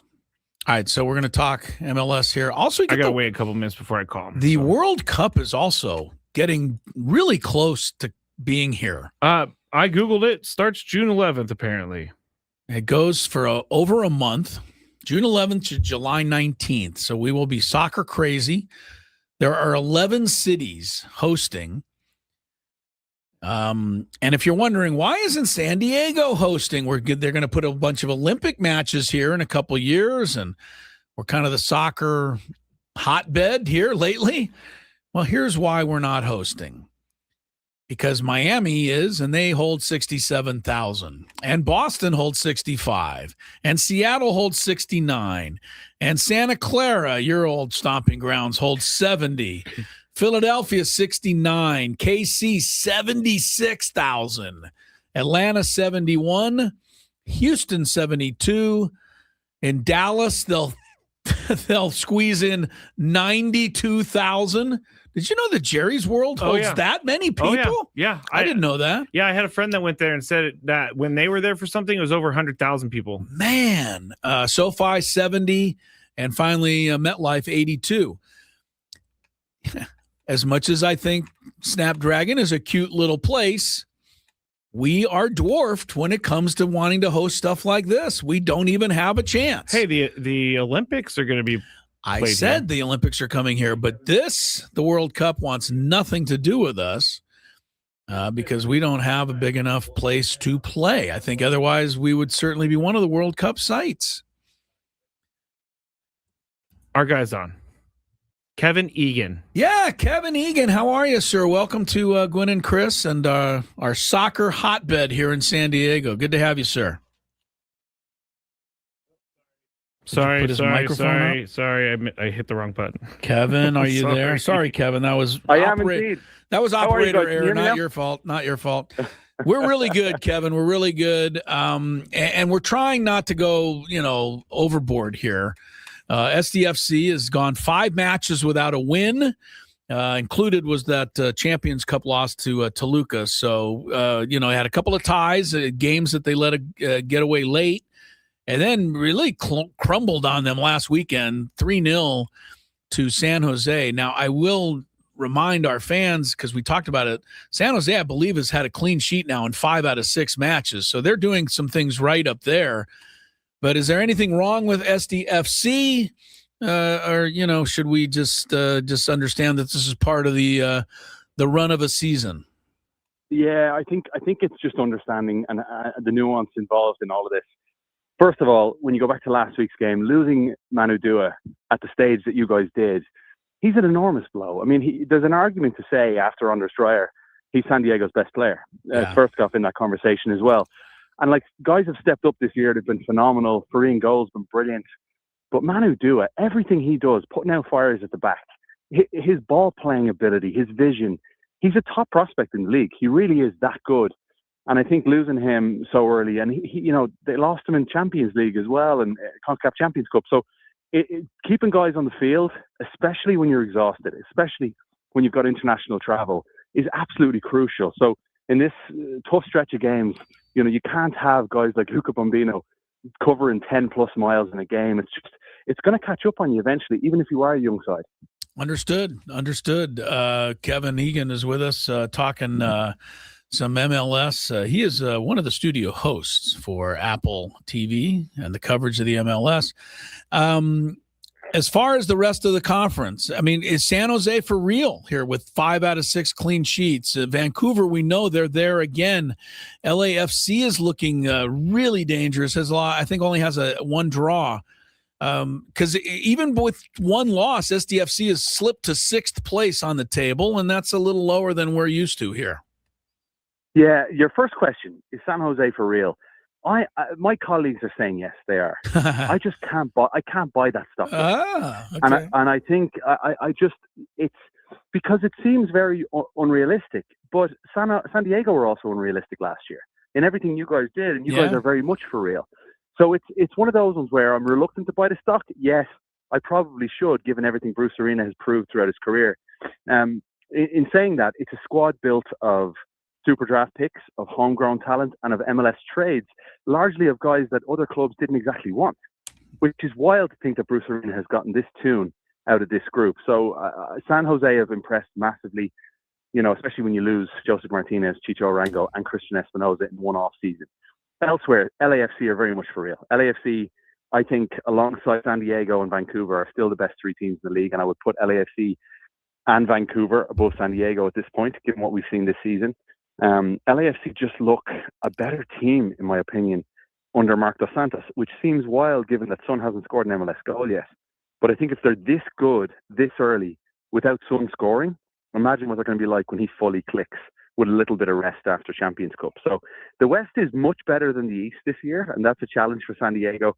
I think the East is after taking a bit of a hit when you consider Columbus's fall off. Philadelphia, as Supporter Shield champions last year, are what, 0-6 to start the year. So it's been a crazy start to the season. But San Diego, you've got an incredible coach in Mikey Barras, great leaders within that group, and Anders Dreyer is absolutely one of them. And I just really hope to see the best out of Lewis Morgan again, because he feels like the perfect fit for San Diego. Talking to Kevin Egan here, lead studio host for MLS on Apple TV, 97.3 The Fan. I want to ask, because they started this here. We're a baseball station mostly because we broadcast the Padres games, and we keep telling fans, and I keep telling myself, it's still early in the season. Can you say that about an MLS season? Is every single game important, or can you drop a few in the beginning and still be okay? Yeah, I think you can, and I think what you've seen with CONCACAF Champions Cup is even Nashville, who are flying in the Eastern Conference, they've rotated in CONCACAF Champions Cup because they know they're either good enough to get a minimum of a draw at the weekend in MLS, or if they do slip up, CONCACAF Champions Cup is so important as well as MLS. Listen, MLS, it's been proven year on year, similar to baseball. What do we always say? You cannot back into the playoffs. You cannot back into October, November. It's just so important you hit form at the right time. And the other thing about Major League Soccer is you've seen sides really reinforcing the summer transfer window when it's easier to get players from top teams in Europe to come to you. It's in their off season as well. And I think that's why you've seen Major League Soccer, for anyone listening in their cars or at home that aren't aware, Major League Soccer next season will change its calendar to align with Europe, to go to a summer to spring calendar. And I think that's going to massively help MLS in the transfer windows. Interesting, Kevin. And of course, this year you've got the World Cup here, which is just a couple of months away. And obviously the MLS pauses for 5 weeks. Talk a little bit about, it's coming to America, coming to Mexico. It's going to be here. So many people are really excited by it. Let's just say that I've never been to a World Cup, but I want to, how important should this be to be on my bucket list to see one of these matches? You know what I mean? It's top of the list for me. Yeah. And so I'll tell you now, like, I've never been to a World Cup game, and I've been involved in TV for over 20 years, since 2004. I've never been to a World Cup game. I've always been working on different tournaments, but not the World Cup. And I'm giddy with excitement at the thought of my kids. I live in Atlanta. The thought of them experiencing it. They're starting to get into the game more and more now, my 7-year-old in particular. But I think what my advice would be is, if you have no interest in soccer, but you're willing to give it a chance, okay? And I'm the same. With March Madness, I dive in. I give it a go. I try and embrace it. And this is a 1 in every 4-year tournament, okay? And it's the fun, it's the flavor, it's the flair that a World Cup brings. It's everything about the different communities and cultures from all around the world that come to the United States, Canada, and Mexico to play. Some of the stories we'll have, like Cape Verde or Cabo Verde, as they call themselves, they're coming to the World Cup for a very first time. And their first game is against the mighty Spain, that are, for many people, favourites to win the tournament. There's those sorts of underdog stories. And then, being the first ever 48-team World Cup, we're going to have the first ever round of 32, and the upsets are going to be great. My advice is, if you can't get to the games themselves, like if you can't travel from San Diego and get to LA or elsewhere, or if the tickets are simply too expensive, and that's been well documented at this point. Yes, we've been talking about it. Yeah, go. It's terrible. It's so harsh seeing some of the prices that are thrown around. But go to the fan fests. Go to, for example, if insert name here of a country are playing, let's say it's Brazil. If you've got a local place that's known for Brazilians hanging out there, go there and join the fun and embrace it, because it's just going to be so much fun to be a part of. And we've all seen it come to playoffs in baseball, or, like I say, March Madness. It's so much fun when you're involved in it all. And the World Cup is such a special tournament. It's the biggest tournament by far. When you look at even the TV numbers, the Super Bowl is absolutely minuscule it's tiny compared to what the World Cup will offer. Like the Messi and Mbappe final, the epic final of Argentina and France 4 years ago, it was 1.5 billion people, I believe, that were watching around the world. Yeah, that is a lot of people watching one sporting event, I got to say. We're talking to Kevin Egan on the SDCCU fan hotline. It's not big bank banking, it's better. My question is about Team USA. Will I ever see the men win a World Cup? Win? In my lifetime. My God. Which I got about 50 years left. All right, go. I'm glad you know when your time is up.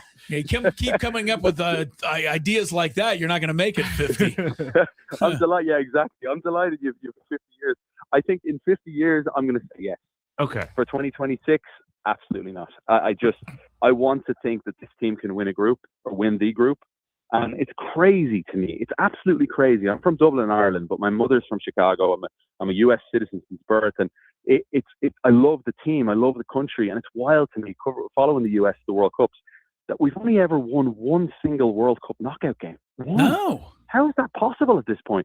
So the men's team, and when I say we, I'm talking about the men's team. The women's team have represented in style. They've been absolutely phenomenal, obviously. But the men's team need to step up now, and this was, to many people, seen as the golden generation years and years ago, breaking through at big-time clubs, playing at AC Milan and Juventus, led by Mauricio Pochettino, former, star player, but former PSG, Tottenham, Chelsea coach, comes across for big money to the United States. And right now, heading into the World Cup, ask any big-time fan of the U.S. men's national team, there's more questions than answers around the direction of this team, the tactics of the coach, and the personnel that'll play. It's so strange. It really is. Yeah, I understand the fact that we don't have all of our tip top athletes all play soccer, because a lot of them play football or baseball, but we should still have enough to choose from. And I know a lot of great athletes are playing soccer, and I don't know why we can't seem to get over that hump. Kevin Egan is with us. I don't want to hit a soft spot here, but just give me an idea what the world is like in your home country of Ireland with no team in the World Cup. I noticed Italy, which is my heritage, again, not in the World Cup.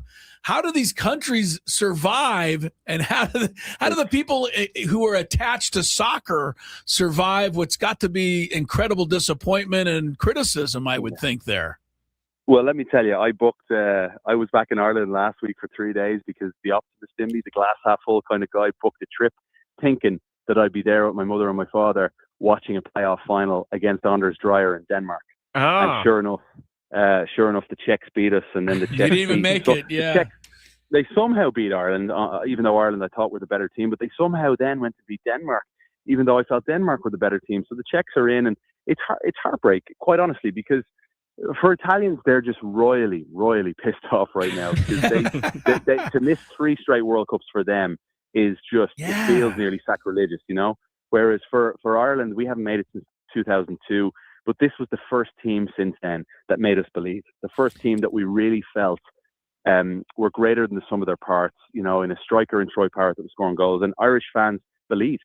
There's nothing brings our country together greater than the national football team. I don't want to. For them I don't fall want to. short the way they did was tough. Yeah, Kevin, I'm just kind of jokingly saying this because our guy here, Scraby, has done his share of drinking. But what do they do in Ireland when they're upset?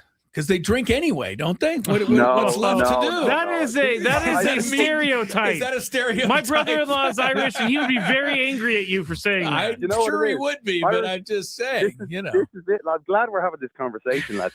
In Ireland, Irish people, I'm telling you now, drink less than people do in the United States. But the thing is, we love to get together at the pub, and have a social Guinness, say, and a good old chinwag, as we say in Ireland, a good chat, and enjoy each other's company. There's no TVs on in the bars, really. You'll never see the likes of a First Take or a Sports Centre on in bars in Ireland. If there's no big game on, the TVs are off, or there's no TVs at all. And it's just it's a very social setting. So you will often see families, they go to the pub together and have a Sunday roast, their Sunday dinner and a couple of beers and have a chat and then head home. But the pub culture in Ireland is absolutely magnificent, because you'll always have a chat. You'll always walk in. You could walk in alone into a bar, and you'll have the greatest chats and the greatest fun conversations, and take it with you. And it's just a tremendous country, as is the United States. I absolutely love it here. Well, we wish. The soccer didn't make it, but you got Rory in the Masters, so you guys are certainly well represented out there, Kevin. What's the schedule Saturday? What time do you come on with the whip around and the all that stuff before our match Saturday, so people can watch you on Apple TV? Yeah, please join us. I'm live. It's always a long shift. It's the same as you hear. What's the name of the guy? Why am I blanking on his name? Scott Hansen. Scott Hansen. Scott Hansen. Yeah, I hear Scott Hansen talking about we were live last Saturday for 7.5 hours straight, no breaks for me. And it's wonderful. I absolutely love it. I feel charged when I'm at work and energized by everything around me.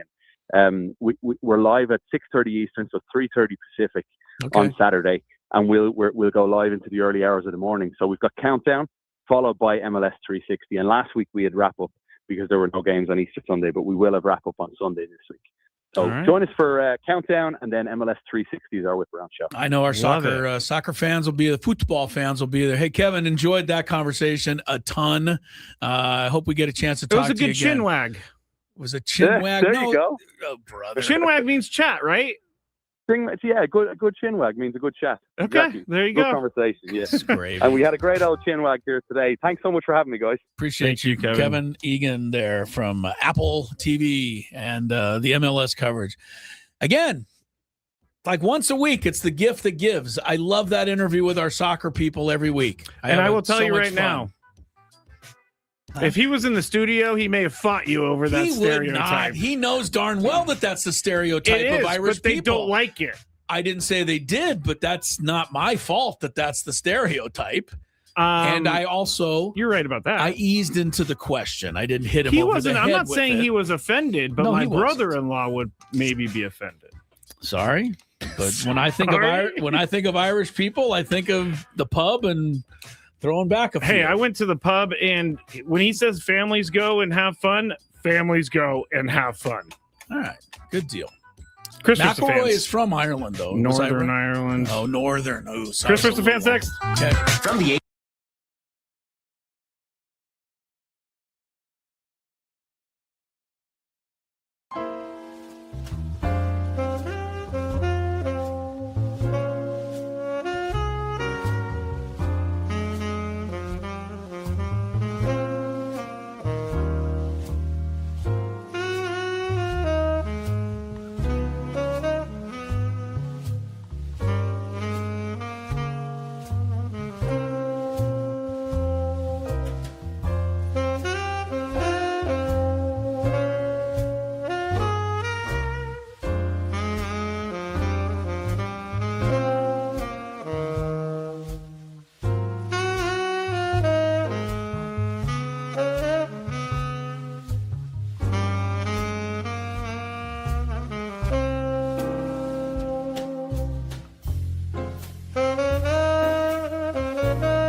Chris, 97.3 The Fan. Broadcasting live from the Bill House Studios. We Know How. Coming up, a chance for you to qualify to win a pair of tickets to see My Chemical Romance, one of Scraby's all-time favorite groups. Yes. He would appreciate it if you take him I didn't to say the that. concert. You don't have to take me. Petco Park, August 30th. Tickets are at Ticketmaster.com, or shortly, you will have a chance to win a pair by playing a little Chris First the Fans, 833-288-0973, if you're into some trivia. Again, for those who don't know the game, because we latch on a few new listeners here and there, Scrape, you can come on and play. You don't even have to get a question right. If I miss the question, you stay alive. Yes. So I think a lot of people think, Chris versus the fans are a little intimidated, don't want to play, think they're not great at trivia. One of those games you don't have to always be great at trivia. And also we might hit you with questions anyway. One of my favorite things to be told is like, I used to play that game in the car all the time. And I never got get one everyone. wrong. Yeah, and then I did it, and I realized it's not as easy when you're the guy. It's a little different when you're on there. Sometimes you hear the sound effects. You got us making comments. We're having an argument about something. Yeah. 18 guys are under par at the Masters, with day one just about in the books. I think there's one or two groups left on the course. It is still Rory. It is still Sam Burns, 67s, 5 under par. Jason Day, Patrick Reed, Kurt Kitayama, -3. So they're 2 off the lead. -2 include Shane Lowry, Xander Schauffele, and Justin Rose. Scotty Scheffler's at -2. He has 1 hole to play. There is your Masters update. It's great. Yes. Did you get up and watch any today, or have you just kind of followed along like the Honestly, rest of us? today has been so crazy. I've just been watching what we've seen in studio. Tomorrow, I'm going to go through and I'm going to sit in front of the TV and watch. That picture, they just showed it there on 18. And if you can get it in your mind at the Masters, it's Are we talking from the tee? From the tee looking out, and they always line the driving area with like nothing but patrons. Yes, all up and down the side. And I would be scared to death that for sure I would hit one of these people. These guys are so good, it's not going to ever happen. They don't even think about it, do they? They don't, no. I do. I think about them. We would. I would be like, can you please move behind me? Yeah, what are you doing out there? This is really not a very smart move by any of you to stand where you're standing right now. To be a pro golfer, I got to say, maybe that's a countdown one day. We'll get into the game, sorry. But maybe it's a countdown. If you could wish you could do something in sports for like one day, what would it be?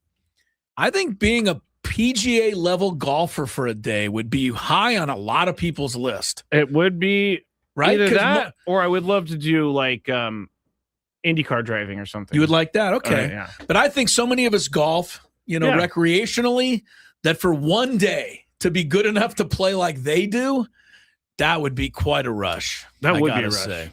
All right, let's get to Chris versus the fans, Scrape. Here we go. If you had one shot, one opportunity to take down the human almanac himself, howdy do. Now is your time. Listen to me, this guy is dangerous. Now is your opportunity to win a prize. Well, I hope you know what you're in for. Chris versus the fans starts now on 97.3 The Fan. Someone notified me in the chat and earlier today that Miles Bird has agreed to terms with another team.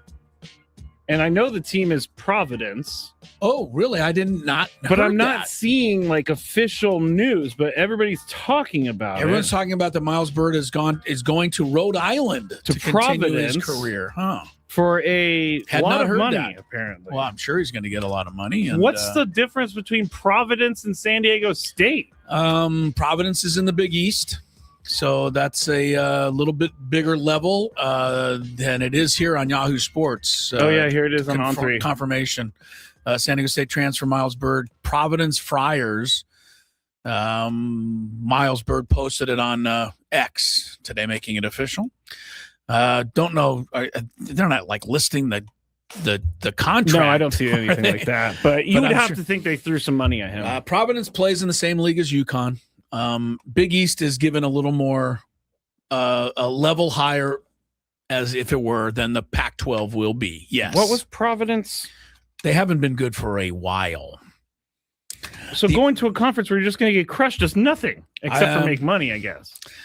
Apparently, his other finalists were Kentucky, Baylor, Louisville, Texas, Vanderbilt, Cincinnati. My goodness. All right. Anyway, is he? I think Miles Bird has a chance to be really good. I think he's a bit of a physical freak of nature, the arms and the ability to kind of be a rubber guy out there, you know what I mean, and contort himself and do some things. Defensively, I think he's really good. Shot 31% from three. That's not good enough. You can't make – I don't even think you can make the NBA unless you're the greatest defender ever. but 30% from 3 doesn't make it anymore. You got to be up closer to 40.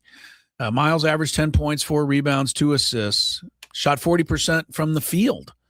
Again, that's not high enough. It's not good enough. Yeah. I'm going to miss Miles Bird, and I give him all the props, man. He was on the bench, almost first guy off the bench to celebrate when they went to the Final Four. He was on that team, never played, right? Stuck it out, made a career at San Diego State, and graduated from San Diego State. Now he's getting 1 year of payday. Those are the rules. So dem the rules. Yeah, don't take it away from him. All right, let's get to the game. All right. Because we could talk about that a little bit Yes, later. sorry about that. No, we also have Everybody's some Jason Adam audio, some Jackson Merrill audio we'll play a little bit later. But first, we got to play the game. Okay. And we're going to go to Dominic. Hello, Dominic. Hey, how you doing? Pretty Hi, good. Dominic. You ready to play? I am. Oh, actually, I didn't do the rules, Chris. You have to make it through 3 questions. Each question will get more difficult. If you get the question right, you move on. If you get it wrong and Chris gets it right, you're eliminated. If Chris gets it wrong, then you move on to the next question or you win. If you're a first-time player, let us know before you get into it, and you'll get that first question for free today. All right, you ready to go, Dominic? Yes, sir. All right, here we go. How many strikes do you need to complete an immaculate inning? 9. 9 is correct. All right, we go to question number 2. Who is the Rockies manager?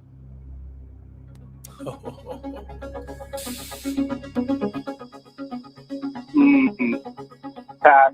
Pass. Okay, I like it. I don't know if Chris knows this or not. You would think I would know, but you know what's confusing me right now is I have in my head the names of Scheffler and Schauffele. This guy's name, I believe, is Warren Schaefer. I could be wrong. Ah, man, Sorry about that, Dominic. Warren Schaefer. Isn't He's got that his funny? club playing well. Isn't that that's a funny question that we're all like, who is the Rockies manager? Nobody knows. Nobody knows. All right. Some of the players walk into the clubhouse. Where's the manager's office and who is it? Yeah. Let's go to David. Hello, David. Hi, David. Hello. Welcome to it. You ready to play? Good luck for you. Yeah, let's do it. All right, here we go. What number does Dak Prescott wear? Hey, numbers are not my thing, but he's quarterback 9. 9. 9. Stay there. I think I know this, and I don't really feel like sorting it out in my mind anymore. 4? Sorry about that, David. I feel bad. Yeah, 4 came into my head, and then I tried to talk myself out of it, but I didn't. All right. Let's go to our next contestant. Just called in Matthew. Hey, Matthew. Hey, how's it going, guys? Good to have Are you on, a Matt sir. or a Matthew? Because you're a Matt. Usually it's Matt. Okay, Yeah. We'll call you Matt. We got Matt and Matt on there. Yeah, because Matthew Stafford has to be Matthew Stafford. Oh, really? He Yes. couldn't be you. He would not like being called Matt. Does Stafford? not like being called Matt Stafford. Did not know that. So I'm I glad hear we. Matthew when I'm in trouble. Yeah, exactly. See, I'm feeling what Matt's feeling over here. All right, here we go. Question number 1. What major winning golfer was arrested at the PGA Championship a few years ago? Pretty famous story, I must say. Golf is not my game. Boy. No, I'm asking all the wrong questions. Yeah. I'm going to have to pass. Okay, he's going to pass. Scheffler. Sorry. All right. Schaefer. Sorry, Matt. We have Schaefer and Scheffler back-to-back answers here. Yeah, that was still pretty funny. I still have no idea what happened with that whole thing, but he's in the clear. Yeah, I don't even know that Scotty knows everything that happened there. It was just kind very of an strange odd, moment in time. Yeah, but I did love in Happy Gilmore 2 and they arrested him on the course in the movie. That was kind of funny. So they arrested Scotty Scheffler. And good for Scotty Scheffler for kind of playing along into with that. it. Yeah. All right, here we go. Contestant Jason. Hello, Jason. Hi, Jason. Hey, good afternoon, gentlemen. Good to have you aboard. Here we go. What team does Ketel Marte play for? Came out. Boy, well, it was. I want to say the Diamondback. I'm just going to stop Just you right get there. it. Yeah, I'm you just got gonna it. stop You're you in. Right there. You're in. Diamondbacks. Winner. All right, question number 2. What band song does Mason Miller now walk out to? Oh, another Scraby favorite.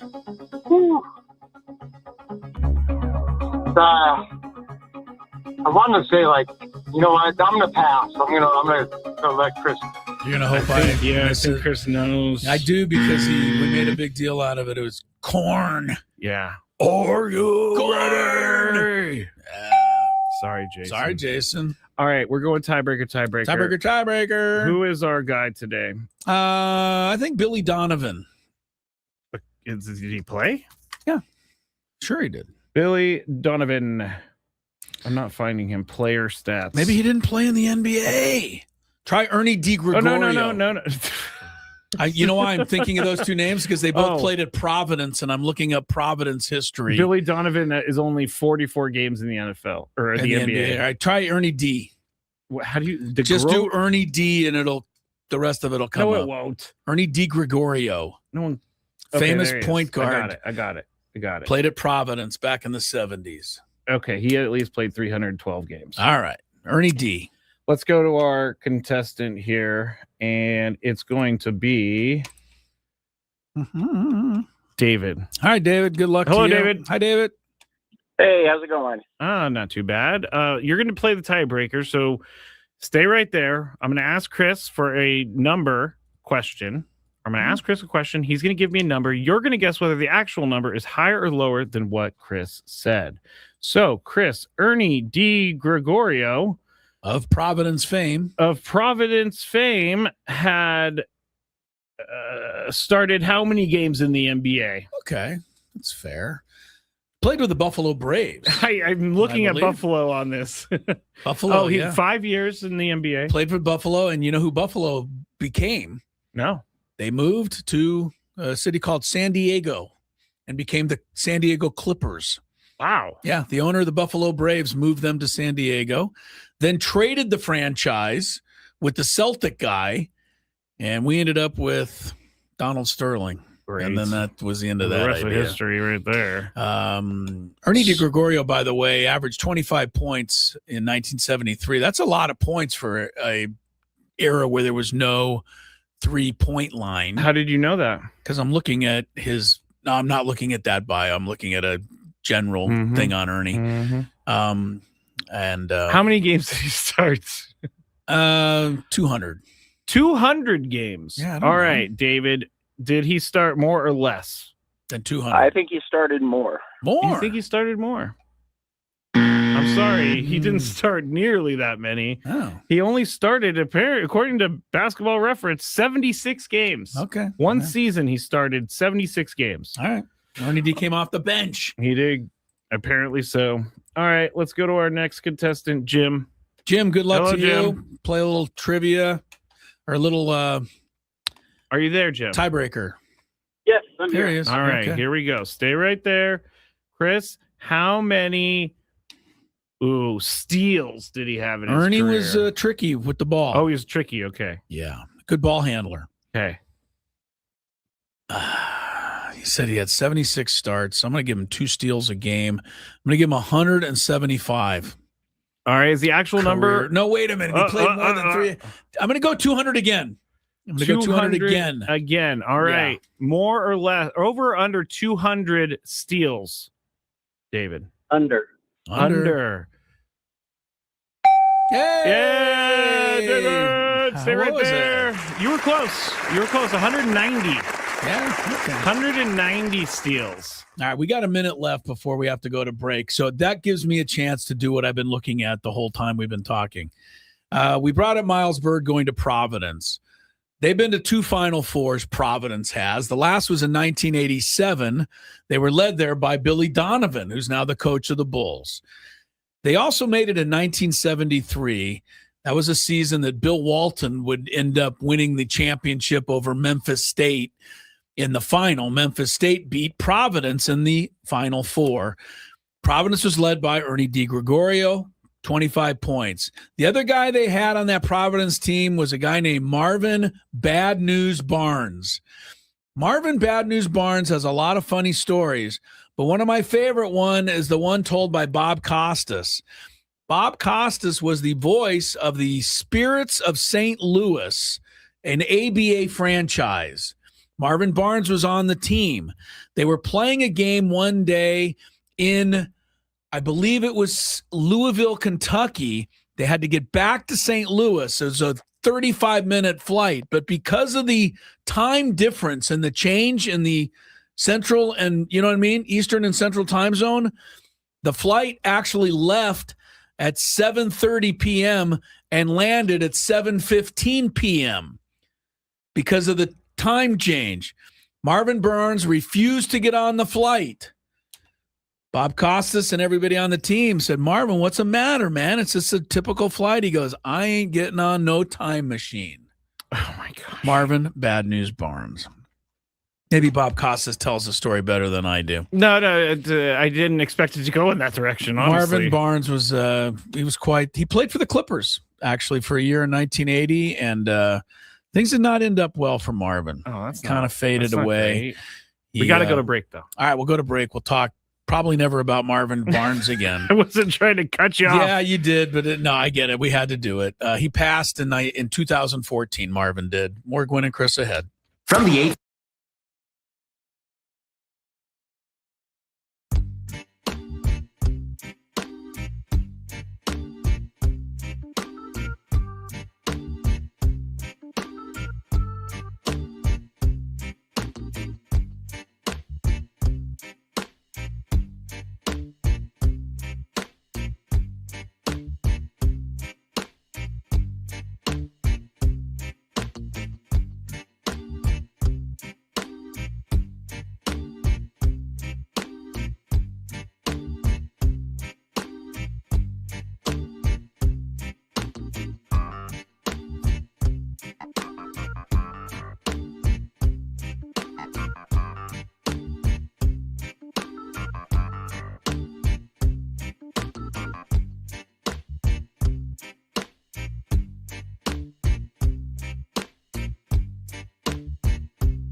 short.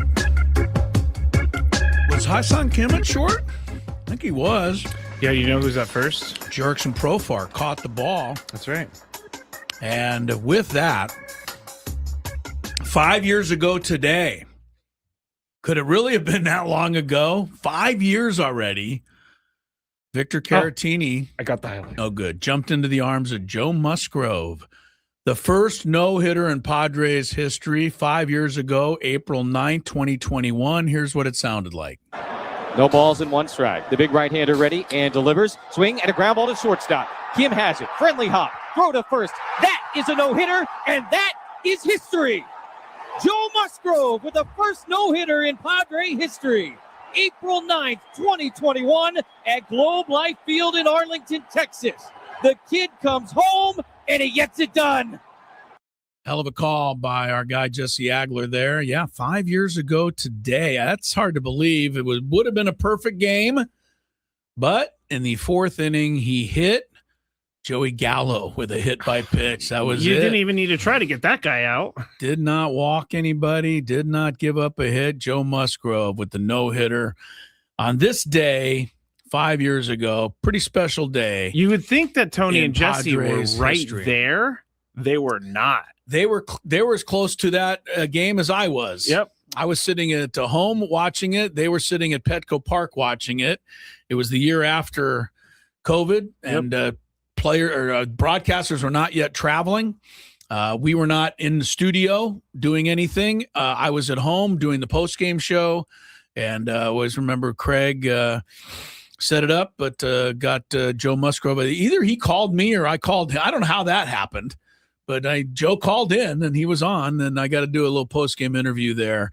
I also remember I did something nice that night. What? Which is rare for me. Yes, rare it for is. me. Yes, it is. I called the coach, John Quintero, before the interview, and I asked him if he'd want to join me. That was very nice. Yeah, because I knew that would mean a lot to him. It is fun that Joe Musgrove was the one to do it, too. Yes, San Diego guy, rooted a Padre game. The Padres had gone 8,205 games without a no-hitter, almost the longest ever. The Phillies Phillies franchise went 9,000 games without one. The Padres were the last franchise to have a no-hitter, right? Everybody, they had thrown how many one-hitters before that? Anybody? 31 hitters had been thrown in Padre history before that. And Musgrove's no-hitter came 52 years plus 1 day to the anniversary of the Padres franchise first ever game, which happened on April 8th, 1969. That is, I remember I was hitting golf balls at a driving range, and I was listening to the game, and I didn't leave the driving range, Chris, until it was over, because I felt like if I left, you don't want to jinx it. Yeah, couldn't. Isn't that funny? So I just sat there and listened And to the game. if he wouldn't have got it, it would have been your fault. I would have been like, no, I shouldn't have left. Victor Caratini caught it. He also caught a no-hitter once pitched by the Cubs, Alec Mills. And it was only Joe Musgrove's second ever start for the Padres. I didn't realize it was second ever. Second ever. Wow. Only the eighth pitcher in baseball history to do that for Wow. his team. I don't remember Some the second facts start. from Joe Musgrove's classic moment 5 years ago. All right, more Gwynn and Chris coming up. Big Five time from Mr. Scraby. Gwynn and Chris on the Fan.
under 4 years, would you have said over? Like, did you think it was 5 years ago? Did not think it was 5. Yeah. Thought it was maybe, but surprising that it's been 5 years. But then when you remember that Tony and Jesse were at the stadium because of COVID, that all of that puts stuff it into perspective. Yes, for us. it does. All right, Padres and Rockies tonight.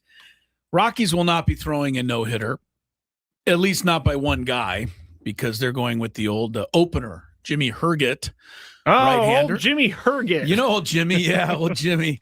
He'll start. They'll probably do some quite a bit of Chase Dollander, a second-year right-hander, in the bulk innings. And the guy we feel probably more confident about than anyone, Randy Vasquez, will pitch for the Padres. All right, let's get to today's Big Five. Tony is back with us for this segment. So here we go.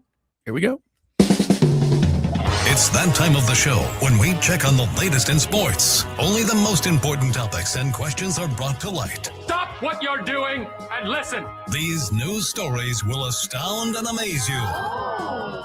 The one, the only.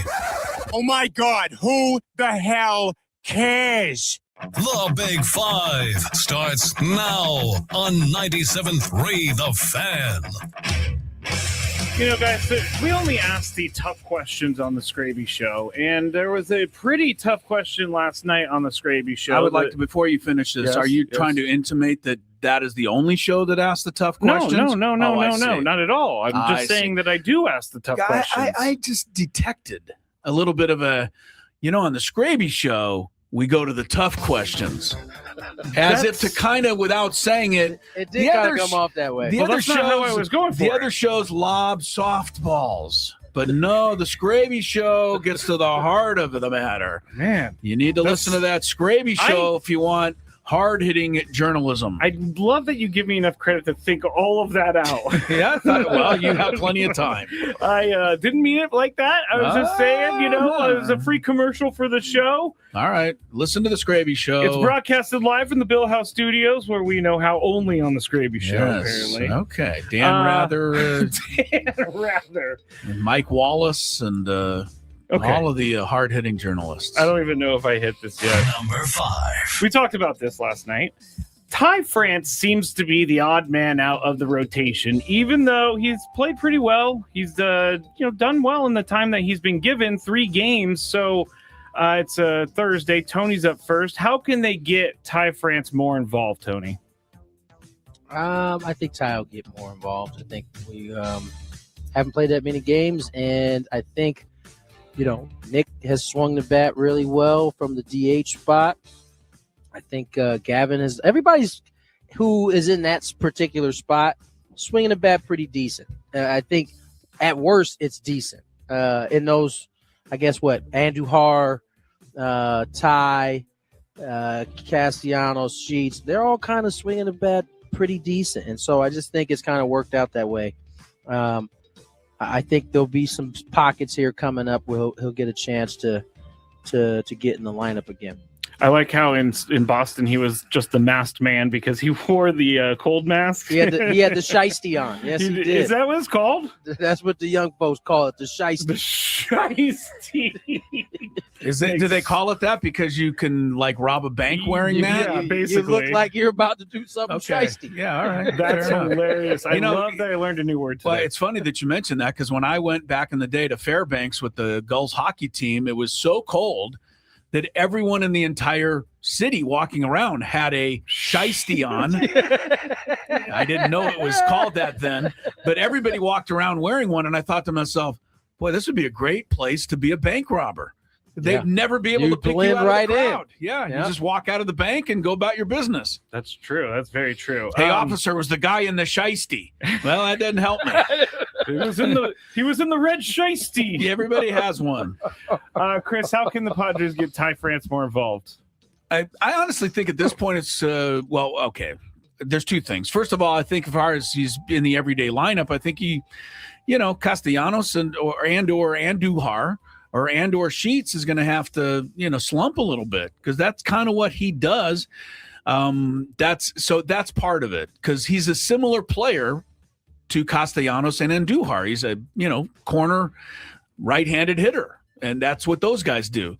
Secondly, I think they can get him in at second base a little bit, give Jake some time.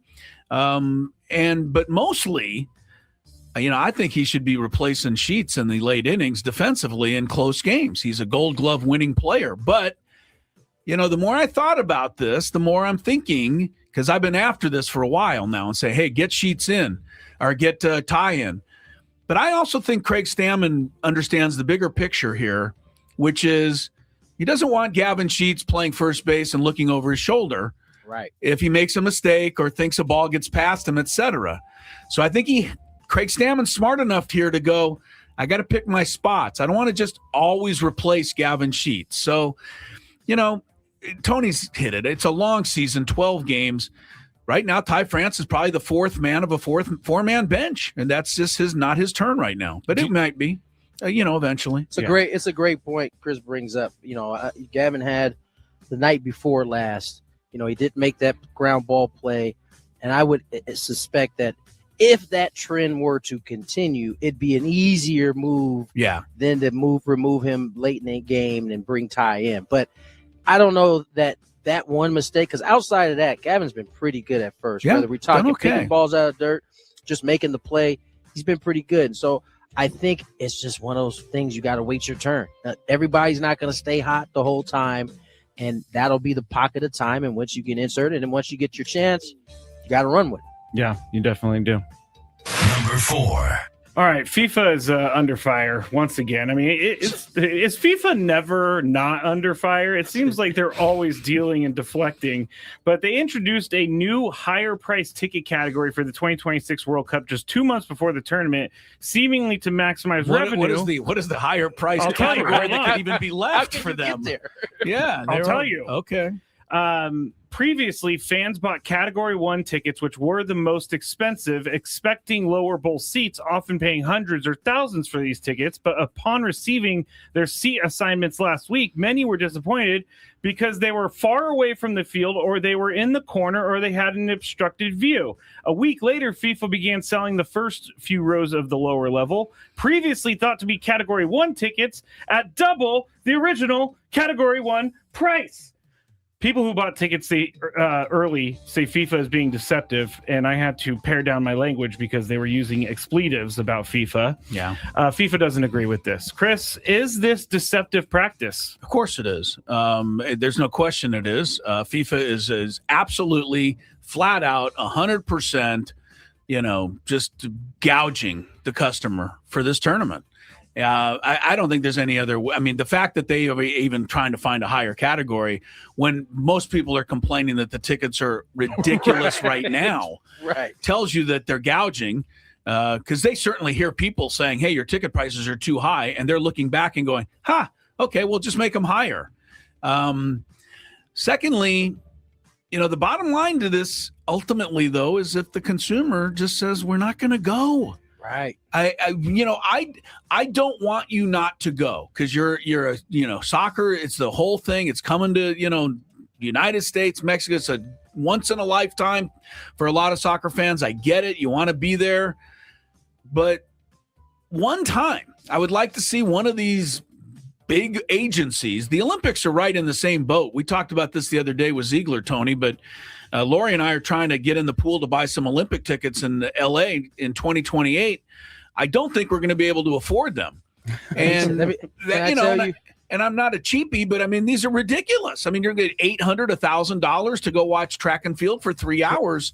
So eventually somebody's got to say, we're not going to buy it anymore. That's the only way to ever get your message. Not somebody. Everybody. You need a lot of people so that they get the message. Yeah. Real quick, I watched my man Dave Marcus on Sunday, or Wednesday when we left. From the time I got here at about 8:30, was in the queue for I can't remember if it was Olympic or World Cup tickets. Yeah, they're both out there right now. Dude, and he literally stayed in that bad boy for 5 hours.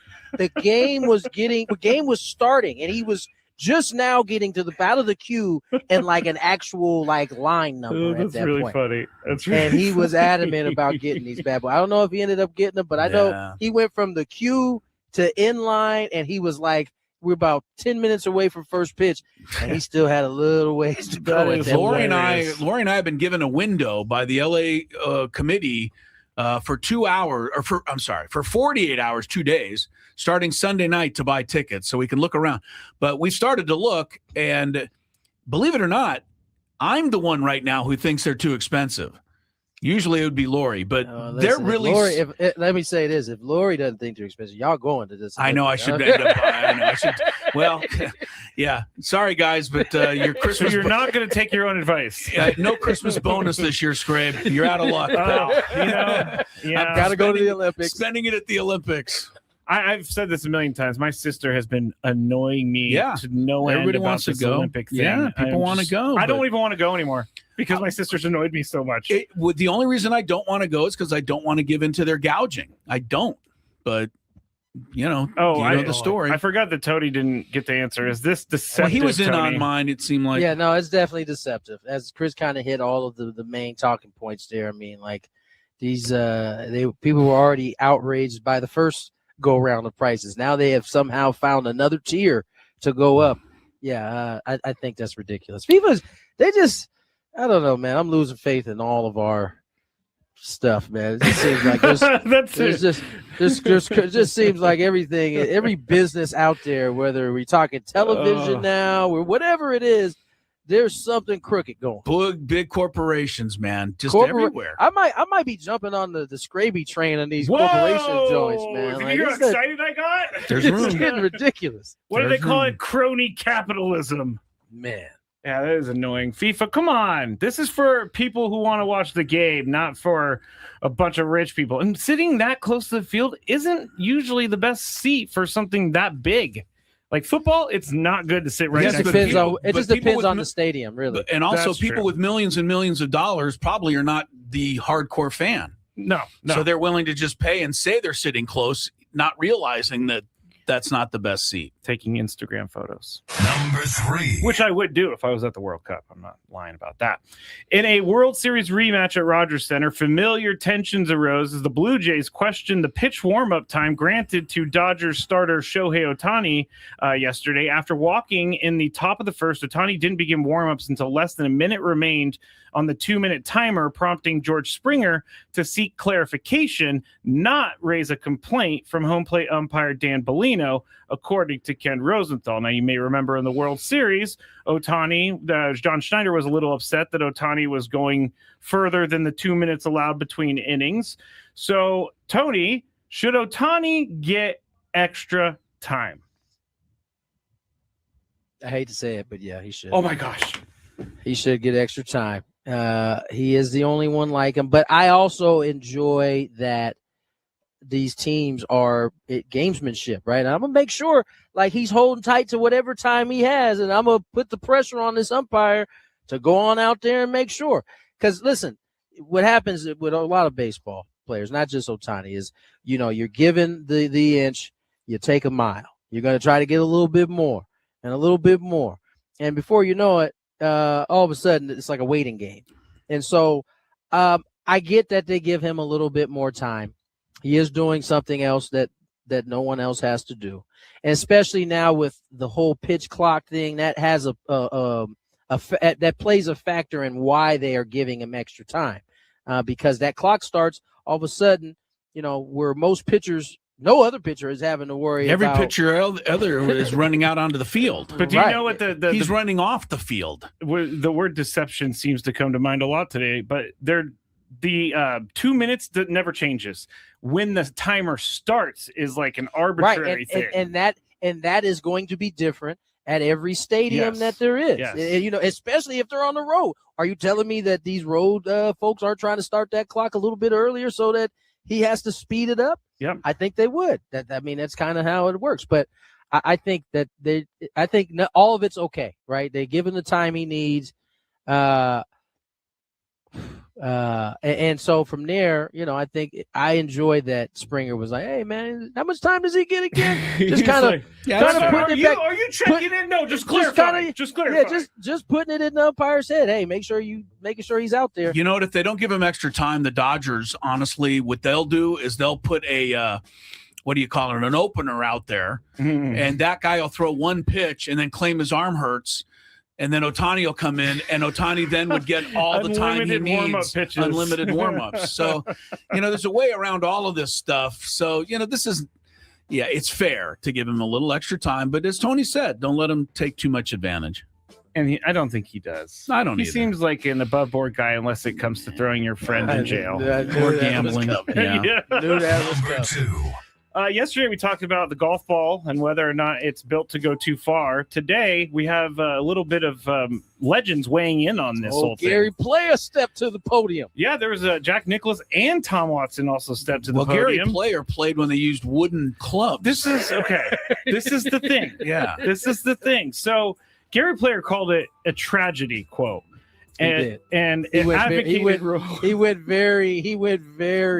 hard. He had death on his mind. Huh? Yeah, but Gary Player is also like one of the most fit 90-year-olds I think I've ever seen in my entire life. True. He wants the golf ball rolled back 60 yards. They were talking about 15 yards yesterday, but he argued that the concept of a par 5 is obsolete now because pros are hitting 7 and 8 irons into them. Player and Jack Nicklaus and Tom Watson voiced their strong opinions after their ceremonial tee shot. Jack Nicklaus said the ball needs to be reined in and current efforts are inadequate. It's like throwing a deck chair off the Titanic, is what Jack Nicklaus said. What does that mean? I don't even know what that means. Like, I'm trying to get it, but I guess you're throwing a deck chair off so it doesn't sink. I don't know. This is a Jack Nicklaus thing. Okay. I thought about it for a while as well. I couldn't figure it out. I'm not getting it. If anybody gets it, send me a text. A rude question for you, Chris. What do you got? Does it really matter what these guys think? Well, yeah. I mean, I think in any endeavor, I think you look to the people that came before you. To a certain, it doesn't have to be sports even. We should learn from the people that came before us, and people of that stature. I think we should listen to them. But in this case, I think we should just dismiss them as well. So you act like you're listening, but then hear what they have to say, and then look, to me, you can't stop progress. I mean, this is happening in the world. They're making better stuff. The ball can go further. I said this when we talked about it the other day. You're going to have to do something about the courses, and what I think you can do, at least first thing that came to my mind, is widen the sand traps that are at about the 350 mark in the fairway. And that way, guys will be less likely to try and hit the ball that far because they won't have as much room to land the ball. Change the game around a little bit. The progress is going to continue. Gary Player played a different game than even Jack Nicklaus played. Stop interrupting me, especially with news that I don't want to hear. Gary Player played a different game than Nicklaus. Nicklaus played a different game than Watson. Watson played a different game than Tiger. And I mean, they were Tiger-proofing 20 years ago. So now should Tiger tell him to go back? This is the way it goes. So do something about the course. All right, Tony. I think. Does it really matter what let me start that over. Does it really matter what these legends think? I think it does matter what they think to some degree. You need to tell these corporations to go ahead and lengthen these courses, build some new ones.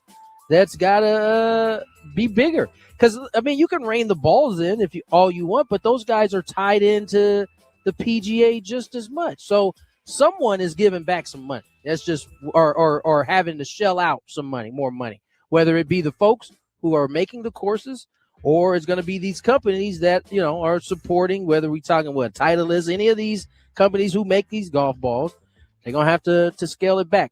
It's probably easier to do that, honestly, to have them scale back the golf balls than it is to have them create new courses. Because these folks, those courses to begin with cost a boatload of money.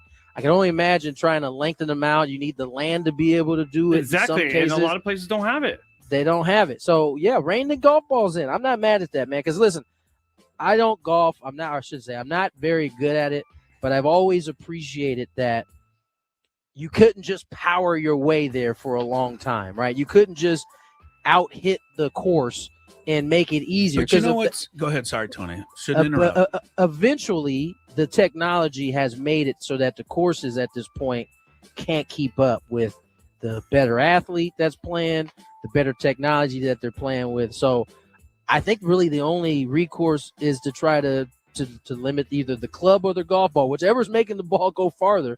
You got to rein it in a little bit. Both. Who hit the ball the furthest in the 70s? Nicholas. I honestly don't know. Who hit the ball? Nicholas did. Okay. Who hit the ball the furthest in the 90s and the 2000s? Tiger did. John Daly in the 90s. Okay, but you get these guys, the big dominant guys, always hit it further than everybody else. Should you tell them they have to dial it down because they're dominant like that? I think that was what made those guys outliers, because everybody's doing it now. It's not just a Tiger or a Jack.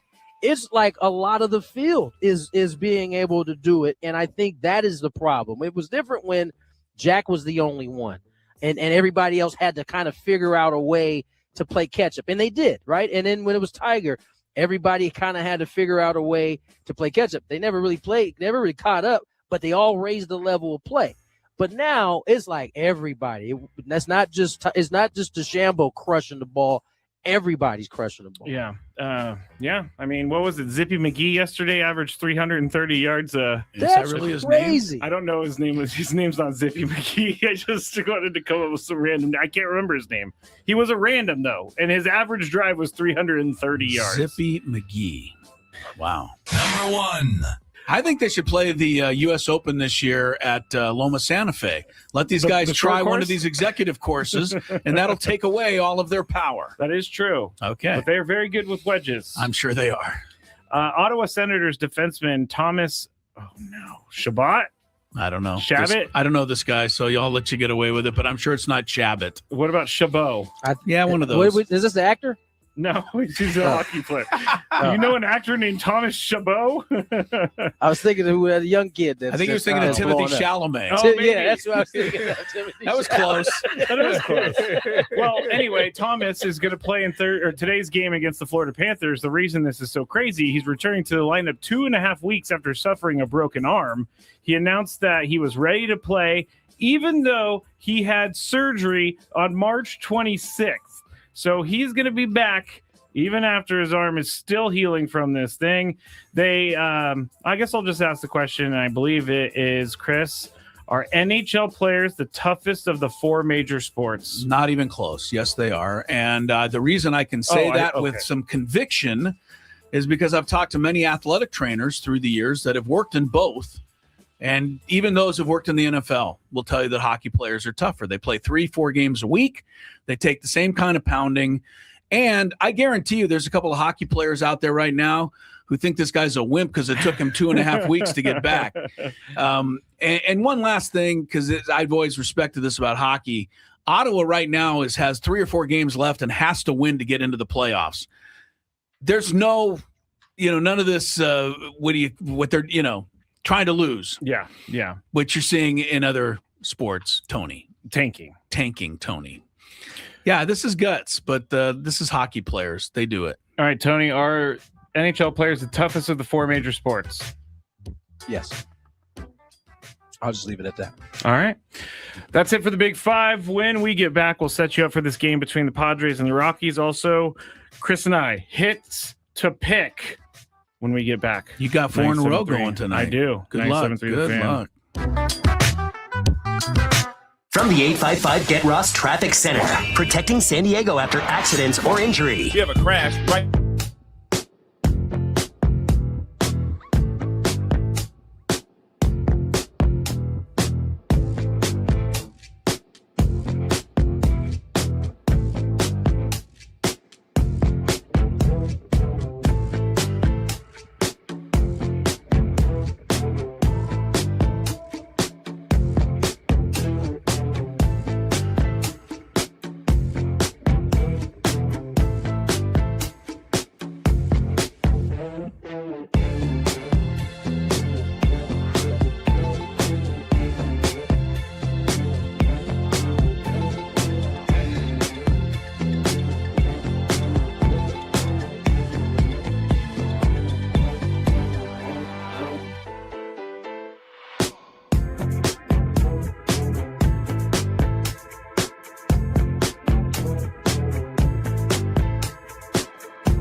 is left for the Gwynn and Chris program. Crisello, Tony Gwynn Jr. at Petco Park getting ready to call the game with Jesse. Padres rocks. Sam Levitt's pregame show starts in about 35 minutes. Happy Hour brought to you by GL Pools, the company trusted by thousands of San Diegans to keep their pools sparkling, swim ready, and expertly maintained. Call GL Pools now. Say radio. You'll get yourself a free month of service. Among the things that are going to be happening here shortly, the announcement to the rest of you as to who won our biggest fan contest. I kind of have bad news, though, for some of you. Because if you're listening, you don't know that. Oh, I don't know that. You don't know that. Never mind what I was going to say. Just scratch that from the record. Also coming up in this segment, a chance for you to win 2 tickets to the Padres-Mariners game next Wednesday. Puffer Vest Day. Oh, that's right. The day of the puffer vest. I'm going to give a trivia question at the end of this segment. First person who calls in will get tickets to see Padre baseball next week. Also, when is Jason Adam coming back? Not a moment too soon, the way the bullpen has been pitching, honestly. We'll hear from him in a minute. And also, before we leave today, 3 things that are concerning me the most about the Padres.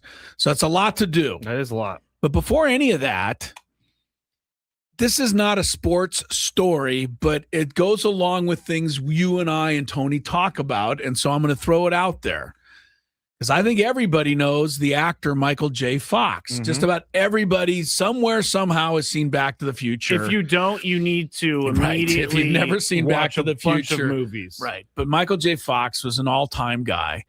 But he has suffered the last, I don't want to say 25 years, 30 years of his life with Parkinson's disease. Yeah. And he's handled it like a champ.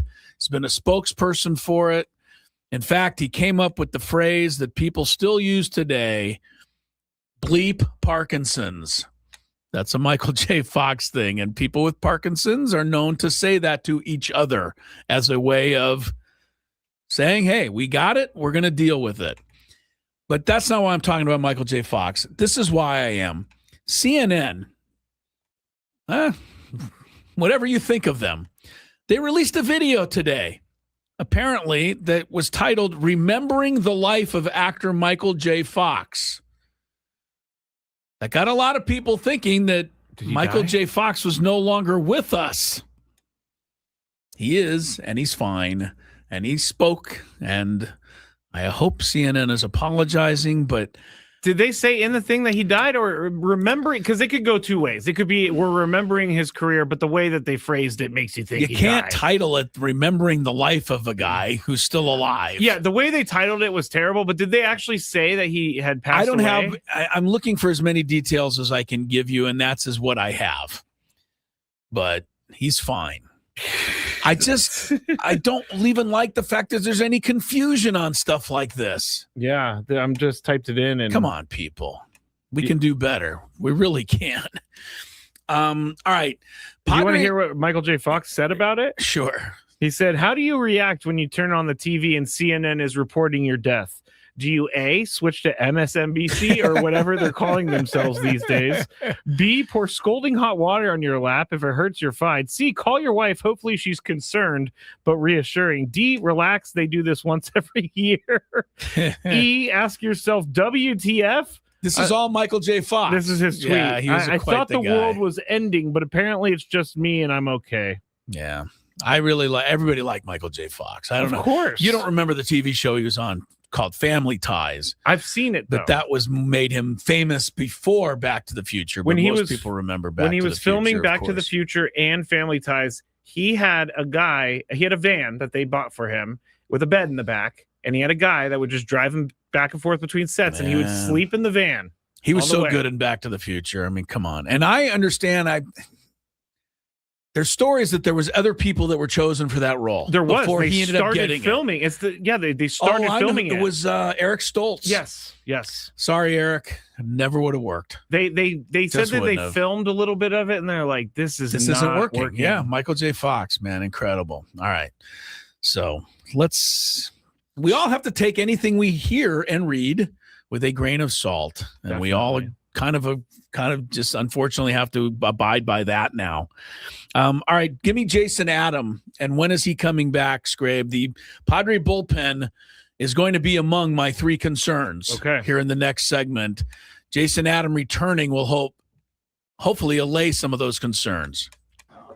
In my mind, I'm ready to go, but I know that Ruben, the whole team here, is going to do whatever they think is best for the team and the timing that they think is right for me and the team. So I can honestly tell you, I don't know when I'll be active. I'm hoping sooner than later, but I know it's not today. I threw 2 innings yesterday, so I know they won't do it today. How did you feel in the rehab assignments? Really good. I feel like I'm moving well. No restrictions.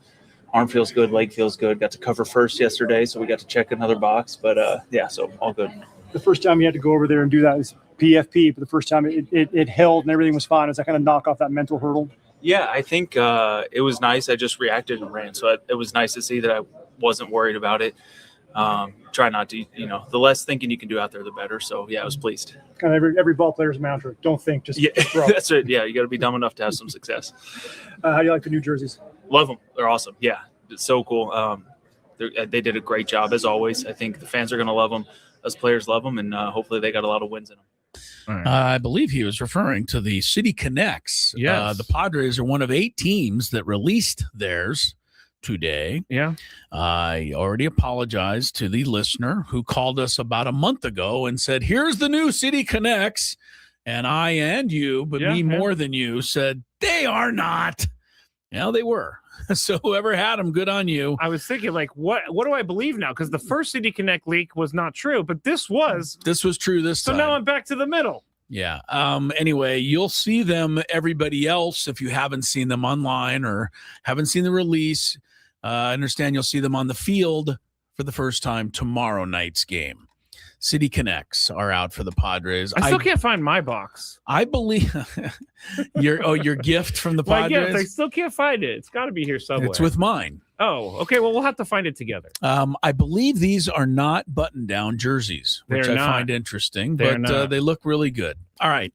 So Jason Adam, hopefully he's back sooner rather than later. 510, you are supposed to announce now the winner of this contest, which has been going on for months and months and months. The winner of it's going to get to go to the Odyssey Suite with 20 of their friends to see a Padre game. We're all going to be there.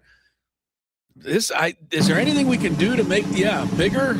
I think I'll just go this direction. I mean, I appreciate everybody who signed up, everybody who called back in, and people who are the daily winners, right? Who qualified. Yeah, for appreciate sure. all of that. But here is the winner, Jonathan Naranjo. Jonathan Naranjo, you are the biggest fan. Jonathan Naranjo.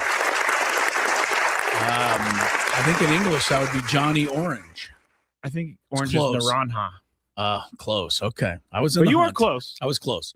Congratulations, Johnny. And he's going to get himself 20 of his bests, and they're going to go to the Padre game and the Odyssey Suite, and we're all going to come and eat all the food he's supposed to get from Spiro's. No, we won't eat it all, but we'll eat a lot of it. Yeah, we will. Anyway, congratulations, Johnny. And again, thanks to everybody who's part of the biggest fan contest.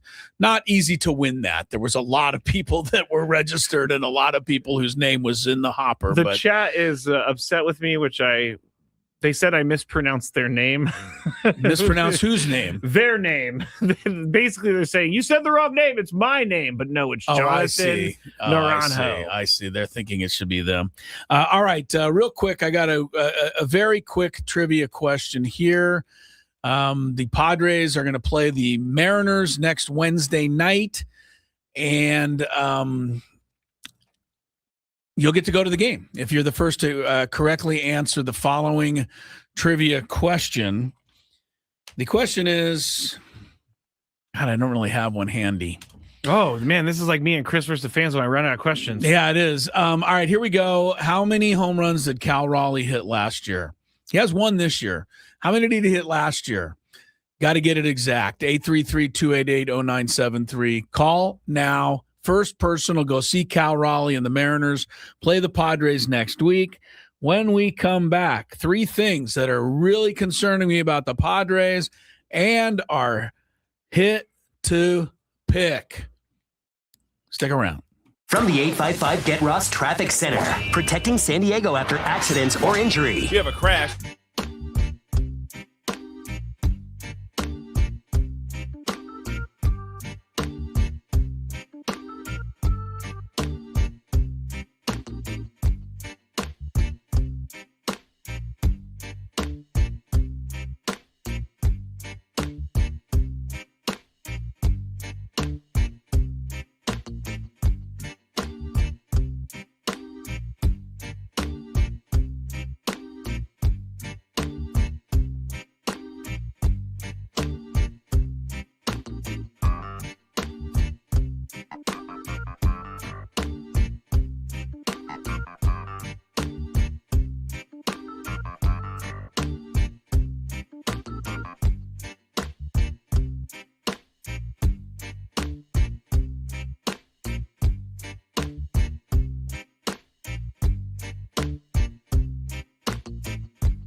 I still got time for a couple of more items here. Congrats to Chad, as in hanging Chad. Does anybody remember that whole controversy? I mean, do we remember? Yeah. I think it was the year 2000 now. I was 15, so I remember it. It's been a while.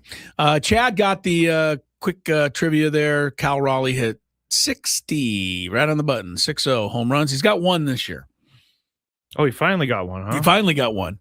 So Chad goes to see Raleigh and the Mariners play the Pods next Wednesday. Congrats to him. And we got Sam Levitt coming up in just a couple of minutes. Couple of quick updates for you. Maybe you're just tuning in, wondering what's going on today. Padres, Rockies tonight. Jake Cronenworth back in the leadoff spot. Ramon Laureano among those getting the night off. And Ty France getting a start at first base tonight. Those are some of the lineup highlights for the Friars tonight. Randy Vasquez will be on the hill. Rockies going with a bullpen night. Both teams are 6-6. Kind of surprising. Not even kind of. Very. Really surprising. Not that the Padres are 6-6, but that their opponents are.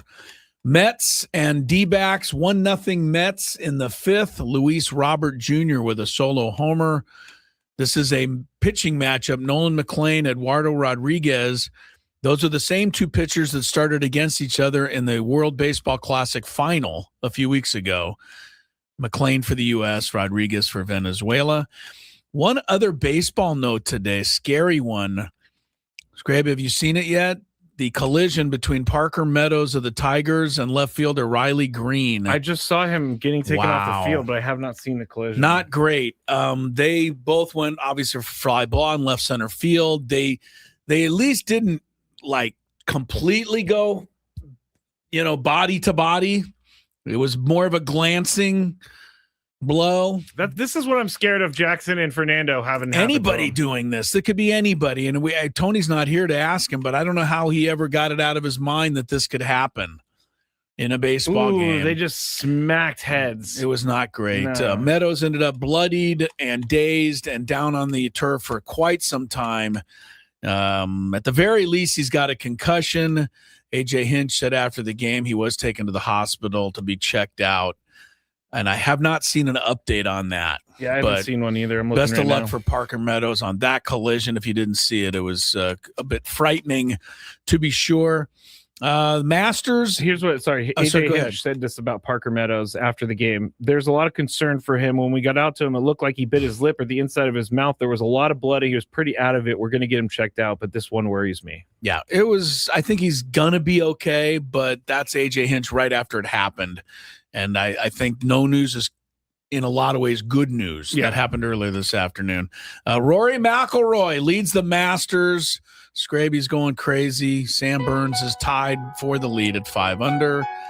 3 golfers are 2 off the lead. Patrick Reed, the Scraby lookalike, is right there. Boy, you're going to be competing against yourself here this weekend. I do not like Patrick Reed. Jason Day, Kurt Kitayama are both 2 back, 3 back. Pretty good group there. Xander Schauffele, Justin Rose, and Scotty Scheffler. Who the hell is that guy in the top 10 today? Hao Tong Lee, -1. Bring him up. He was the first guy off the tee this morning. Oh. Hao Tong Lee, 1 under par.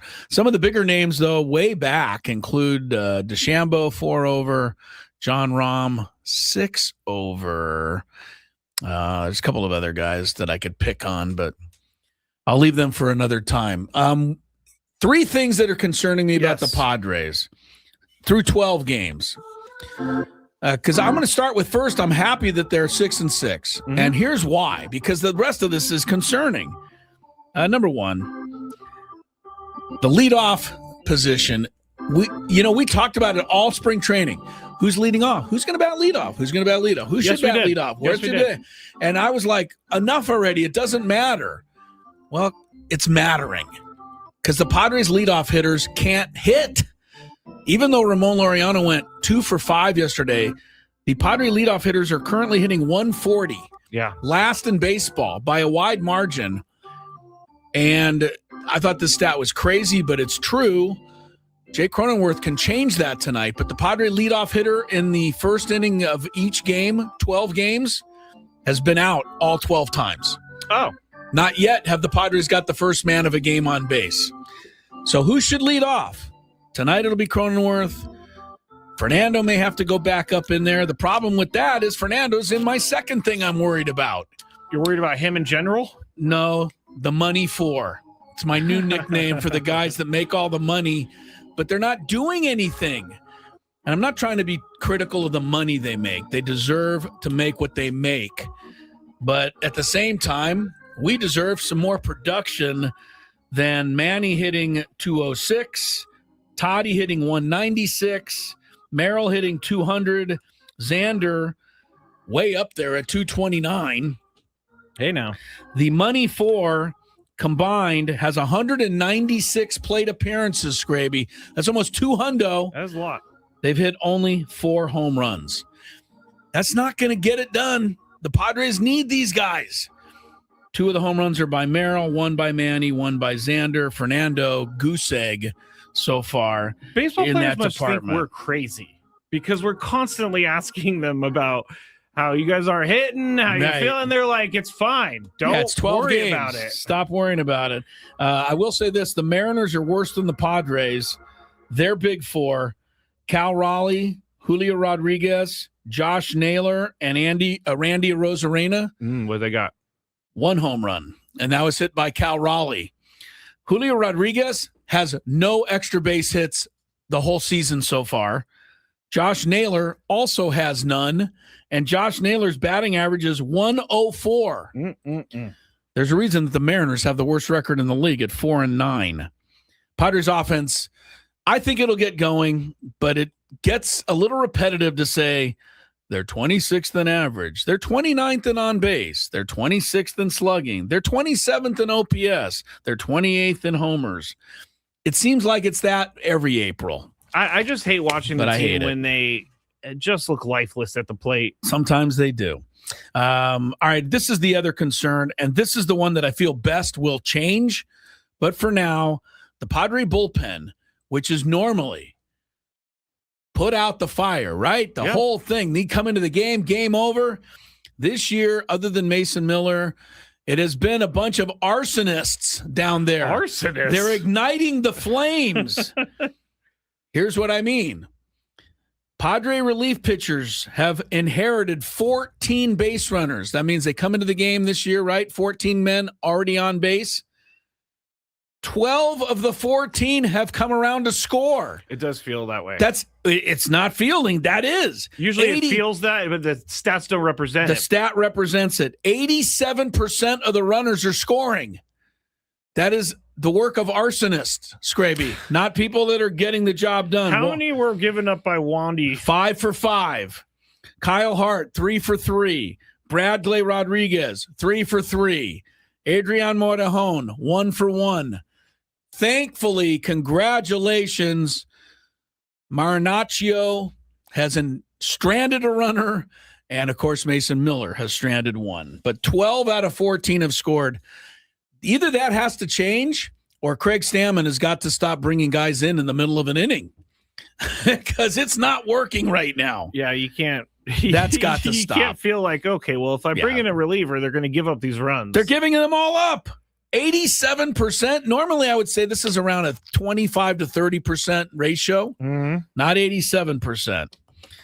We know the Padre bullpen has Mason Miller, but the rest of the guys have to start pitching like they can. Yeah. Estrada hasn't given up an inherited runner yet, but he did give up 2 fly balls to the scrape of the wall yesterday in Pittsburgh. Didn't make me feel great. No, Kyle Hart hasn't made me feel good. Wandy hasn't made me. Bradley hasn't. Morejon's already almost given up more hits this year than he did all of last year. He can't get anybody out. He's given up 10 hits already, Morejon. That's just doesn't sound right, but it is. It's, the other night I was like shocked at what was happening. Now, there was a couple plays in the field that could have helped him a little bit, but still, I was shocked. For Morejon? Yeah, I was shocked. No, I know. It was hit. See you later.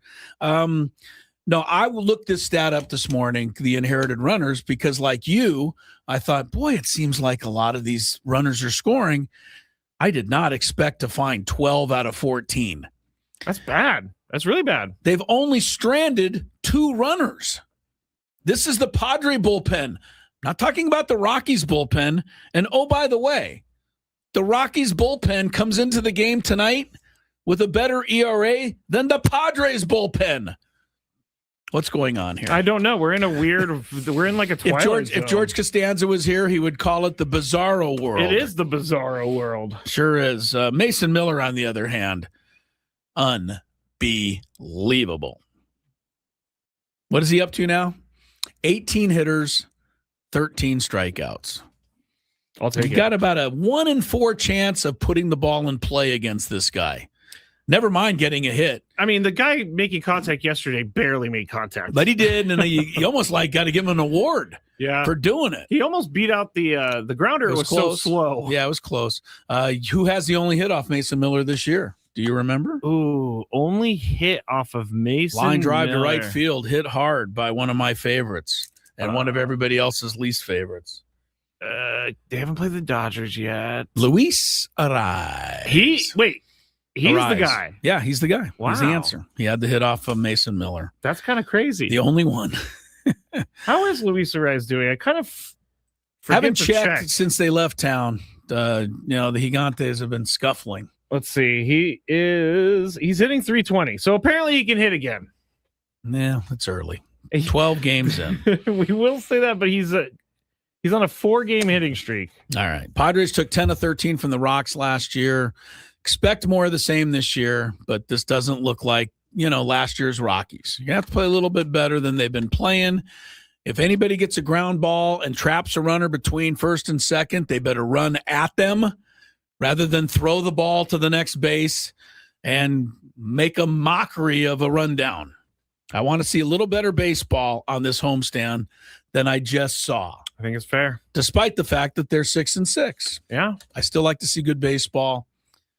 It's been a little short in supply. All right. 4 days in a row, Scraby's picked correctly somebody from the game that night who will get a hit. You're on a 4-game streak. Yep. I'm at a 0 because I lost last time. So I'm starting fresh. So let me go first since I'm less dramatic than you. I'm looking at the lineups. Here's my pick to hit tonight. Just because he represents, I know who I'm going to pick.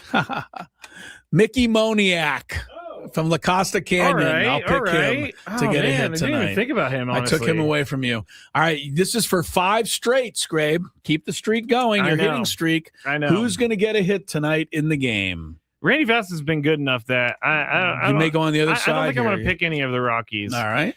I'm going to go with Nick Castellanos. Castellanos. He's DHing.